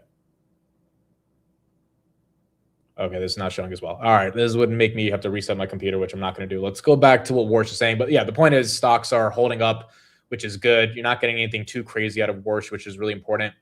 And even these questions that they're really challenging him on, you know, he's not really giving the political answer, the answer that would show bias towards one side. You and tells you how disappointed he's in you and all of that. Will you still do what the data tells you to do? I will, Congressman. You ready for that? I'm ready to follow the law, and I'm ready for the Fed to deliver on the expansive remit that you gave us. I'll make only one other note. We have a wide lens. We're interested in what's happening in the war. We're interested in what's happening in military conflicts around. We have to take that all in, but then we have to shut the door and make our very best decision. That's what we're going to do in a couple of weeks, and that's what we'll do in the remainder of my tenure. Trump just tweeted, Trump just tweeted. I was wondering why Rocket Lab just got that big green candle. Did we get a taco? Did we get the taco? It's a long tweet. All right, bear with me. It's a long tweet. Everything's green though, so I feel like we might have got a taco. Oil is flowing like never before, thanks to the awesome power of the United States military. Because of all the members of the most powerful military anywhere in the world by far, the Strait of Hormuz is open to all ship traffic except for Iran. And that is because of their lying, violent, malicious leadership, which is taking them down on their path of total destruction. We will therefore have a full blockade, but only on ships coming to and from Iranian ports or carrying anything that has to do with Iranian cargo. Based on highly productive conversations with Middle East leadership, I have decided to replace the 20% U.S. reimbursement fee with trade and investment deals that the various Gulf states will be making into the United States. We got the taco, at least on the 20% replacement or reimbursement fee. Wow, not even 24 hours. Not even 24 hours. Those investments will be massive, but at the same time, extraordinarily good for them and their future. As everyone is aware, we have the largest dollar investment in the United States of any country in history, but even these new investments will make that number even larger, and we will see factories, plants, equipment pour into the United States at historic levels, which will create additional millions of high-paying American jobs. America is winning again. The days of Iran killing hundreds of thousands of people are over, and most importantly, Iran will never have a nuclear weapon. Thank you for your attention to this matter. Okay, so I'm still a little confused. The reason I'm confused is because he's saying the Strait of Hormuz is open except for Iran, which is a little confusing given Iran still, from my understanding, controls the strait, unless he's talking about the traffic coming in through the blockade. But the part that's really bullish, which is why you're seeing a bunch of these stocks flip green right here, is that he is replacing the 20% United States reimbursement fee, which once again, I think the market didn't even believe that reimbursement fee was real because, I mean, it didn't make much sense how that would be implemented. Oil right there, 78.78. And as a result of that being replaced, you had a spike on some of these stocks. Now, will that spike hold? I don't know. But no more 20% cargo reimbursement tariff fee.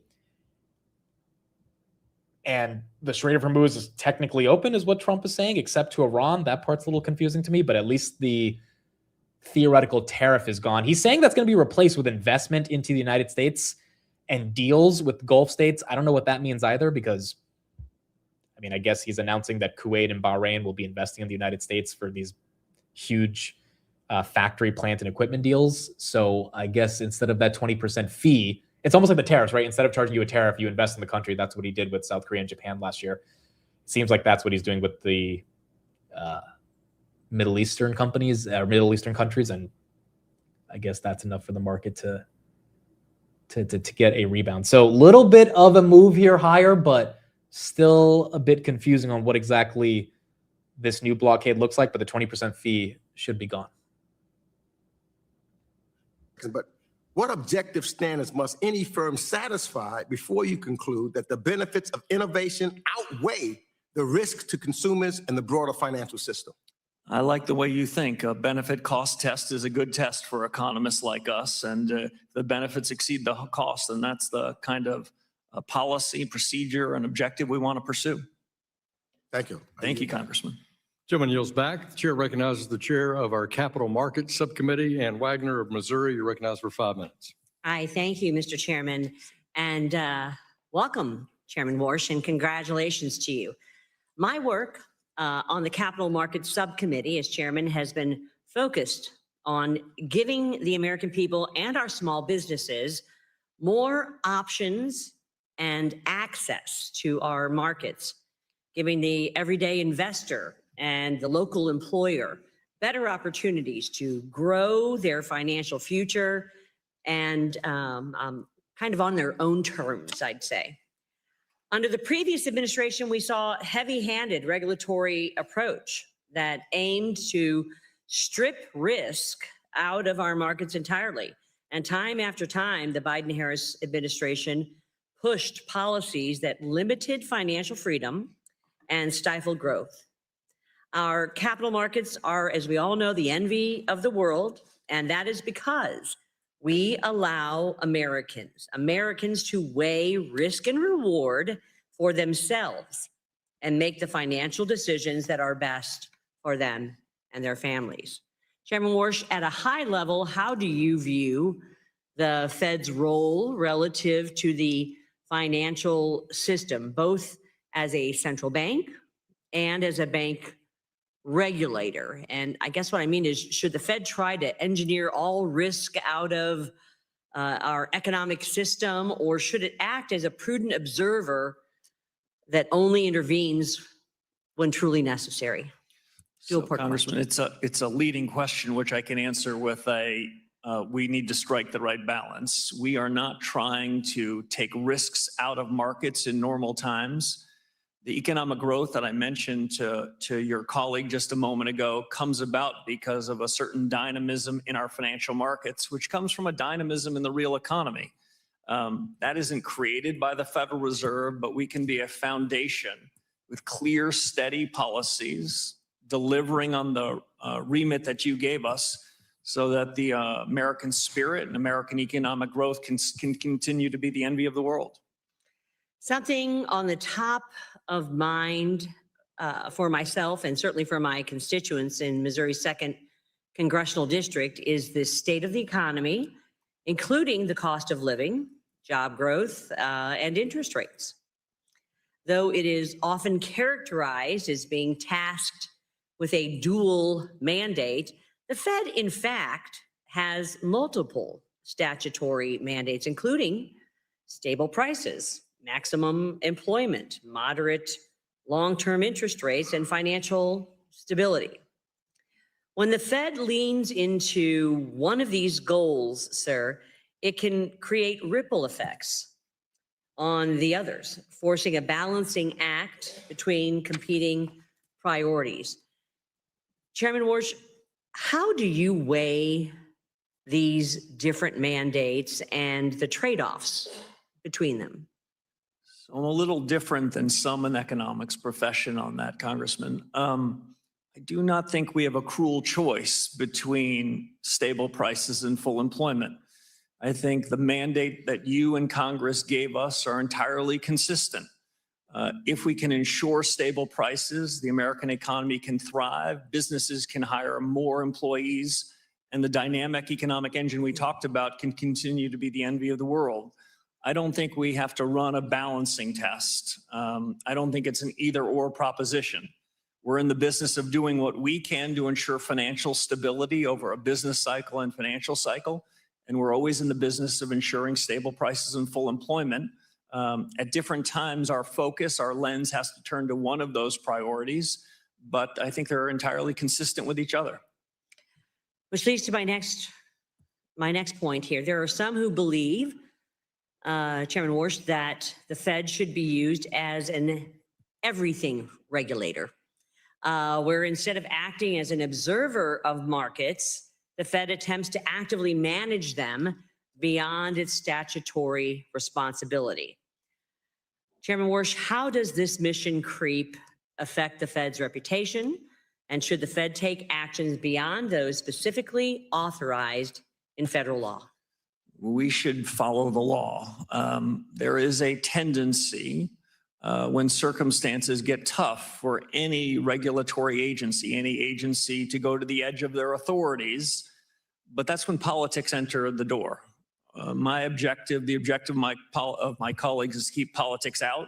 And the way we do that is we steer clear of things that we aren't authorized to do. Gentlewoman's time has expired. My time's expired, and I think that's the answer we're looking for. I yield back. The chairman recognizes the ranking member of our subcommittee on digital assets, Mr. Lynch of Massachusetts, for 5 minutes. Thank you, Mr. Chairman. Welcome, Chairman Warsh. Good to see you. My congratulations. Intelligence itself will be the entity that we have to confront. And I just worry about the broader impact of what's going on right now. There's tremendous resources, as you know, being poured into AI. I just hope that the course of regulation does not meet the same fate that the regulation of crypto did, where The crypto industry spent close to $250 million up here on Capitol Hill, and they got the bill they wanted. If that happens with AI, we are in serious existential trouble, and not only in this country, but in this world. And I do believe that the Fed, in your position, has influence, has the ability to seek out those dangers that others may not identify. And I just ask you to please consider your role and the resources that you have, that maybe you can put a task force together to look at the broader implications of the adoption of AI. They can't even show us, they can't even explain some of the things that they're using right now. The explainability gap is enormous, but I welcome you. I wish you the best. I really do. I wish you the best for all of us. Gentleman's time has expired. I yield back. Chair recognizes the gentleman from Georgia, the Vice Chairman of our Financial Institutions Subcommittee. Mr. Loudermilk, you're recognized for 5 minutes. Thank you, Mr. Chairman. And Chairman Warsh, welcome. Thank you for being here, and Godspeed with the position you now have, and we wish you the best of luck. First, I want to talk about Operation Choke Point. As you are fully aware, Operation Choke Point 2.0 involved partisan actors at the Fed using, quote, reputation risk as a means to target and debank firms and individuals in the digital asset ecosystem. The energy industry, and really anyone that partisan actors at the Fed believed unworthy of a bank account or loan. This was especially egregious given the fact that the Fed does not have a statutory authority from Congress to supervise for reputation risk. While I'm happy that reputation risk has been wiped from the Fed's guidance to examiners, can you please tell us what steps the Fed can take to durably ensure that statutory silence is never again abused by partisan actors to attempt through the Fed what they cannot make through law in Congress, and also what actions that you may be taking? So thank you, Congressman. Reputational risk has been removed from the dashboard that supervisors and regulators will have anything to do with. My view is that being a good supervisor and regulator is tough business, and we don't need to make it harder by bringing politics into it. Vice Chair Bowman has begun a series of reforms before I arrived in this. And I think you're going to find in the coming quarters and years, we're going to continue to reform and refine our regulatory system so that we can have a safer and sounder financial system. And I'll add a more competitive one too. All right. Thank you for that. And we appreciate your work in that area. The Fed currently holds a considerable share of federal debt and has for almost 2 decades now. With a ready buyer and low interest rates, it's not surprising that Congress has been incentivized to run up large and growing deficits over the same time frame. You've spoken before about the Fed's role here and the threat of monetary dominance and fiscal dominance. How can the Fed get out of the business of underwriting Congress's fiscal irresponsibility? One thing we can do is think hard about when we're going to be buying debt from the Treasury. This might not sound like perfect virtue, but when we have a crisis like in 2008 and 2020, my view is you created the central bank to take extraordinary actions. In more normal times, in a more normal business and financial cycle, fiscal policy needs to be a decision that you make with the administration. Fed should have nothing to do with it. I've set up a task force to focus on the balance sheet, to ask the question first, what's the effect of the balance sheet on the conduct of monetary policy and ultimately inflation? Second, what are the pros and cons of different regimes? I'm not of the mistaken view we can go back to where we were when I arrived at the Fed in 2006, but I think there are several other sustainable equilibrium we can achieve. And the third question is equally important. It took us nearly 18 years to find our way into this balance sheet. We're holding a lot of long-term Treasury debt, long-term mortgage-backed securities. We won't be able to make changes overnight. Any changes that we make would be well deliberated, would be public, would be understood, and there'd be quite a bit of time before any of that was operationalized. I look forward to the recommendations of the task force, and I look forward to hearing from my colleagues around the FOMC as we contemplate alternatives. Well, thank you for that. And what are your greatest concerns with regard to the threat of monetary dominance? Yeah, so you have a different job than we do. The independence that many of your colleagues have spoke about this morning is a political and economic decision to give us the pen on interest rates, to let us be the deciders of monetary policy. I've always taken that as part of a bargain. You're giving us independence in that, and my judgment is we should be staying out of fiscal policy. We shouldn't be weighing in, no matter how tempting it might be, either directly by buying assets that have some flavor of fiscal policy, or by opining on subjects that really isn't our business. We're going to try to stick in our lane at the Federal Reserve. We've been good at that for the last 6 weeks, but there's always a temptation to wander in other areas. I'm going to try to be reserved in my comments on fiscal policy with you and your colleagues. That's your job. It's not mine. Well, thank you for those answers. They're very thorough and very refreshing to hear. And with that, Mr. Chairman, I yield back. Gentleman yields back. Chair recognizes the gentleman from Houston, Texas, Mr.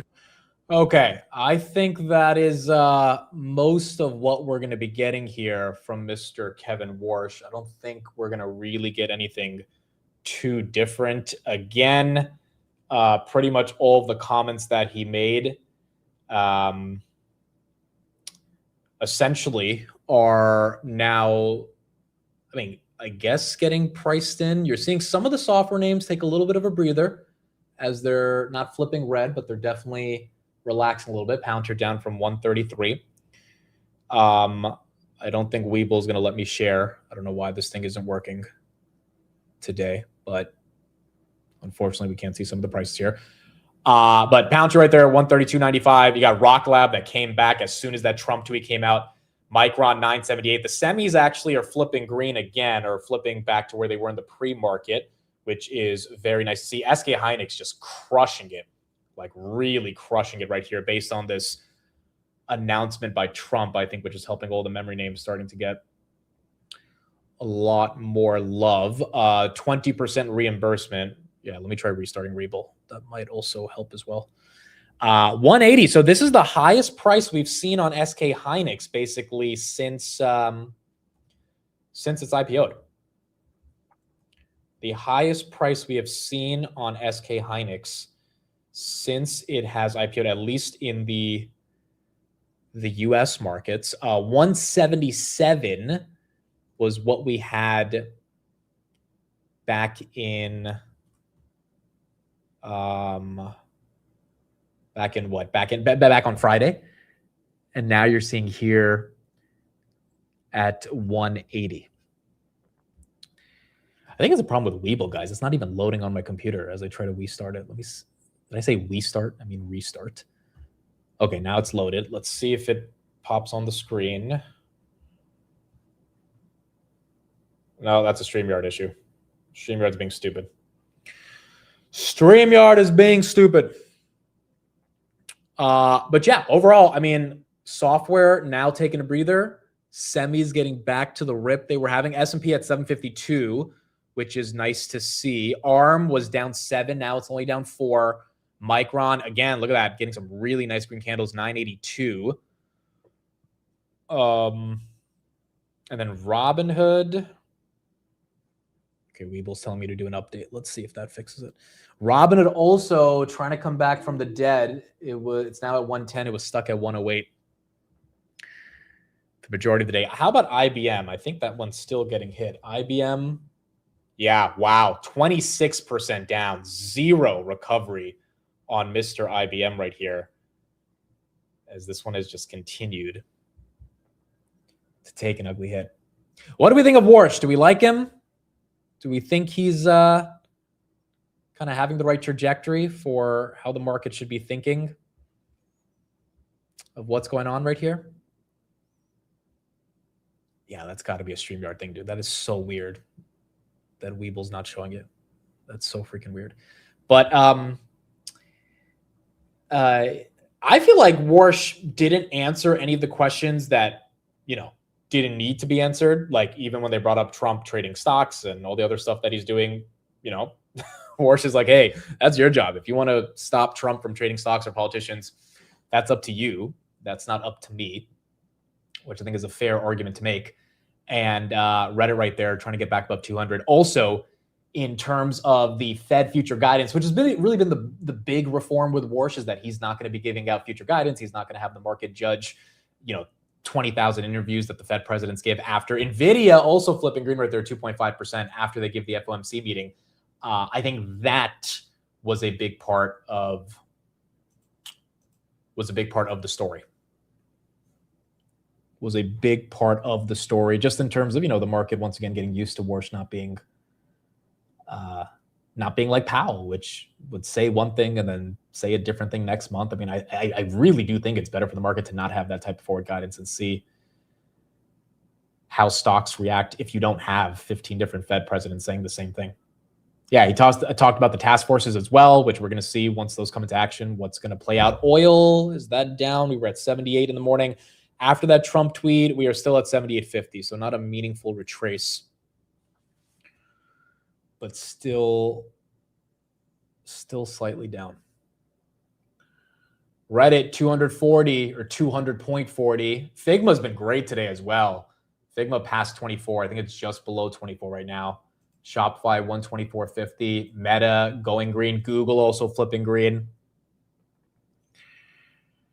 Mid thoughts on Meta. I like Meta here. I am just afraid that they are going to announce an equity dilution like Google did, which if they do it, it's whatever, right? It is what it is. But I do think it's very possible that they end up doing it. So we have to see. So far, the market not caring too much about this. Yeah, Bitcoin and BMNR, again, this is the first day in a long time Bitmine's had a 10% move. And I obviously think that's part of the CPI report that we got. SK Hynix still up 13%. Bitcoin getting the nod above 64. You had some good Clarity Act updates come out yesterday. I don't think it's really any of the crypto stuff, though. I think it's because of CPI being so much better than expected, which is what you need for these risk-on assets. However, Warsh did talk about crypto.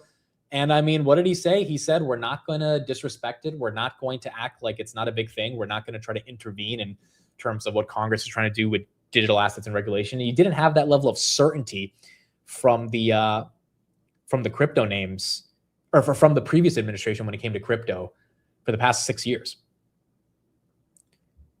And I think that also is probably really good for ETH and BTC. I love how Warsh is educating the board on less lagging indicators as a fresh way of thinking, but very fundamental, logical. Yeah, I mean, it is pretty fundamental to just say, hey, we are going to focus on the shit that matters, and we're not going to be rooted in these lagging factors that, we talk about on TV, but that have zero relevance to actually figure out what the trajectory of inflation is going to look like. Also, I think the other thing that Warsh said, which was really exciting, was that, he said the days of inflation running past expectations are over, meaning he's serious about combating inflation, but he's not going to do it in a way that makes the market flip their head every other day around, where we think expectations are going to go. As Tesla tries to get 400, 399.23, but still kind of stuck right there. Let's go back to Warsh, see if he's saying anything else. And if not, then we'll see if we have any other headlines that we have for today. President Trump's meme coin, $Trump, profited an average of $1.74 million per day over his first year.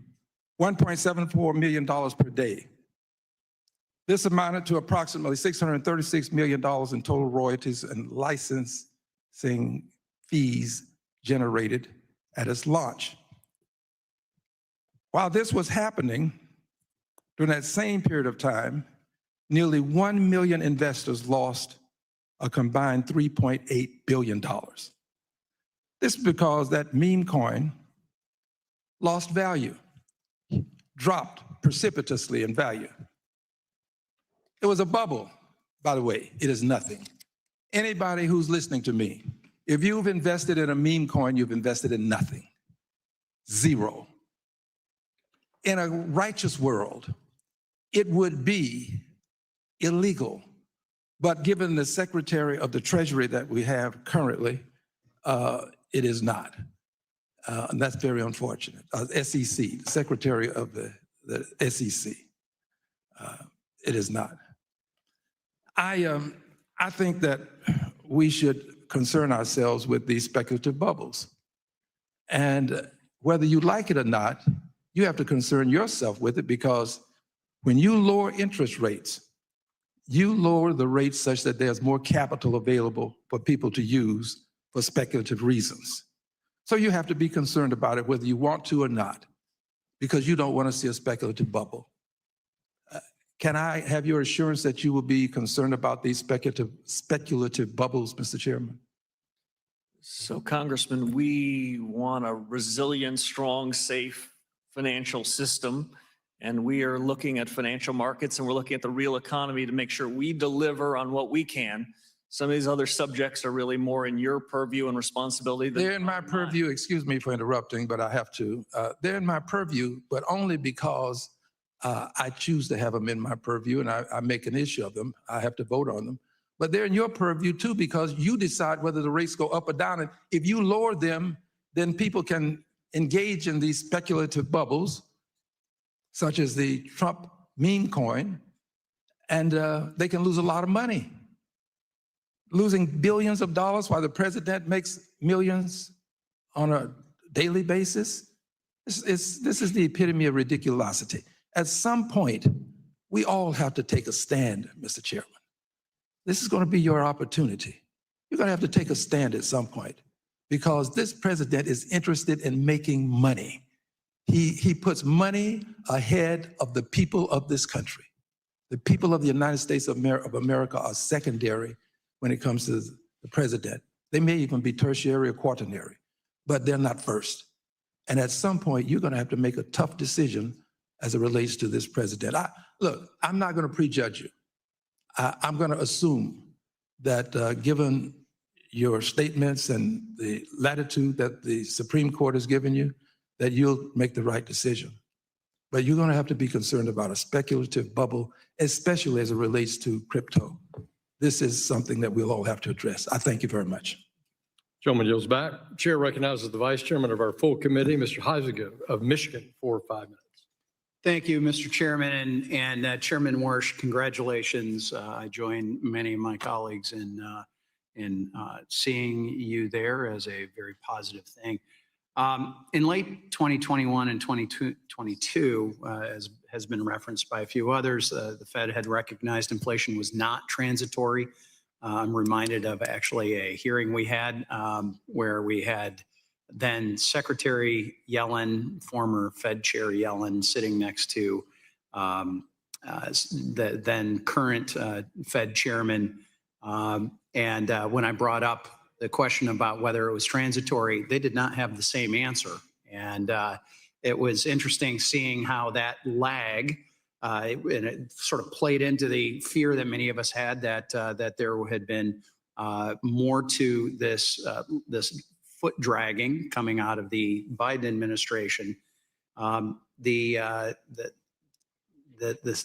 quick question is, while the appropriate speed of a response depends on what is driving inflation, I think you would certainly agree.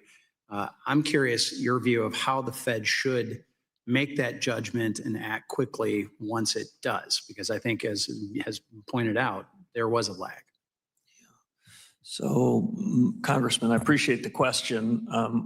We only look to the past for lessons learned. We're not trying to relitigate the decisions that are made of our predecessors, but the reforms that I've already announced in communications, that have been conduct of monetary policy better, swifter, more sound, so we can deliver price stability. Our number one objective is to get policy right. And my judgment, as I said to one of your colleagues before, is that demands an open mind. That means not pre-committing to decisions before we take it up inside the four walls of the Federal Reserve. And so you'll hear from me a lot less forward guidance and a lot of listening. Generally, as a practice, what we're going to try to do, especially at the beginning, is deeper, more serious discussions among us, fewer pronouncements. So I appreciate you don't want to relitigate the past, but I do think, as we all know, we also learn from history. And during the previous administration, the Fed took some pretty major regulatory actions, some within its statutory authority, and my view, maybe excessive, but others that were clearly beyond what Congress had really authorized. And, everyone agrees a safe and sound banking system is essential to monetary policy, the economy, and the American people. But when the Fed exceeds its statutory authority or reinterpretations or interprets old laws to claim new powers, that to me is mission creep. Can you assure us that future bank regulatory proposals will respect the important procedural guardrails established by the Administrative Procedure Act? The APA has been in many ways trampled, I believe, which often received only nominal consideration under the previous administration. How are you going to handle this? So we're going to follow the law just as you say. You've established a set of laws. There's a set of regulations by which changes in supervision and regulation, changes in guidance can be made. We intend to follow them with an objective, as you mentioned, of a safe, sound, and again, I'll add, competitive banking system. This is a huge strength for the United States, and our banking system is stronger and more resilient than most around the global economy. Expound a little bit about your views of the importance of a banking system to the American people and the benefits to them of a Fed sticking to the authorities that Congress has given it, rather than going far afield. Yeah, so we've got to keep politics out of the Fed. Politics can find their way into the Fed through any of the range of powers that you've given us.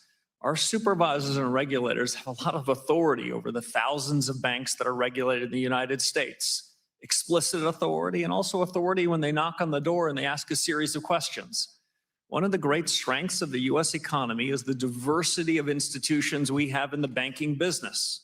Most of the G20 counterparts we have, they have a handful of banks. They're implicitly backed by their government. One of the untold strengths of our economy is the diversity of our banking system. We've got regulators that need to ensure that the regulation and supervision are tailored to what happens in those institutions. One size fits all might work for other countries. It doesn't work in the US. And the vision I have, Congressman, is liquidity and credit that comes up from the real economy through the banks. Thank you. And gets aggregated, not top-down liquidity provided by the Federal Reserve. Thank you. I yield back. Thank you. All right, that is Warsh. That is what we got for today, folks. Equities, again, SK Hynix doing well, Micron doing well, the hyperscalers taking a breather, software names also taking a breather, but the semis starting to come back. It's kind of hilarious. Like, as the software stocks get some red candles, Palantir, Zeta, Reddit, Figma, the semi stocks get green candles, and that's kind of just where we're at right here. Rubrik, that's going up. Again, Trump, 20% cargo tariff going away is bullish, but I don't know how long the market's going to interpret that to be bullish. Oil starting to tick back up again, 78.80 up from 78.50. We are below 80 though. CPI was good enough to get us below 80. Hopefully we stay below 80. But overall, nothing that Warsh said necessarily changing some of the price action that we saw over the past few hours. Are the core weaves and the Nebiuses of the world still down? They are still down. Not lows of the day, but still down 3 to 4% each. All right, so we'll be back on the market close with Technical Tuesday. We'll have Jason on. We'll see kind of what he's thinking about the overall state of some of these markets right here. Word of the day. Oh, this is a crazy one. I have never seen this word before. Eleutheromania, an intense or irresistible desire for freedom and independence. His eleutheromania drove him to leave a comfortable corporate job and build his own business from scratch. Have you guys heard this word? I have never heard this word. IBM is down because they put out preliminary earnings and the numbers were not good. And they said CapEx spend is going to, or software spend is going to CapEx spend. That's why that stock is getting hit. Yeah, I have never heard this word before. Eleutheromania.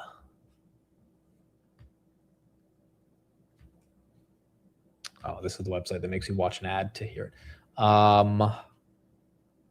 Let's go to this website. Eleutheromania. I actually think this is a word we could use more often than not. Okay, let's see if this website tells us. IBM's still down about 24% on the day. Okay, I think we got it right. Eleutheromania. Eleutheromania. There you go. That's what we got. You guys have heard this word before? I've never heard this word before. It comes from Greek eleutheria and mania. It captures the mindset of entrepreneurs, explorers, and anyone who values autonomy above comfort. All right, cool. That is what we got. Again, IBM taking a hit, not taking all the software names down with it. The semi names doing relatively well after the software stocks are getting some red candles. We'll see if that flips towards the end of the day. And Kevin Warsh, relatively bullish for the future of the Fed. Crypto said some good stuff. Overall, said inflation is the main concern, and it looks like the market is at least believing him there. It didn't sound like he wanted to give a hike, but it also didn't sound like he wanted to give a hike or a cut. So if we at least stay neutral, hopefully that'll be okay going into the end of this year. How many spelling bees did you get? You know, I competed in one spelling bee. I told the story before. The word that got me out of the spelling bee, it's so sad. This was back in 5th grade. I should have won the freaking spelling bee. I spelled calendar wrong. I thought it was D-E-R instead of D-A-R. I spelled calendar wrong. If not, I would have been a 5th grade champion for the spelling bee. Unfortunately, that didn't work out. So, calendar. That was the one that got me. All right. Thank you, everybody. I'll be back for the market close. We'll have Jason, and we'll keep going from there. Thank you, everybody. See you guys in a few hours.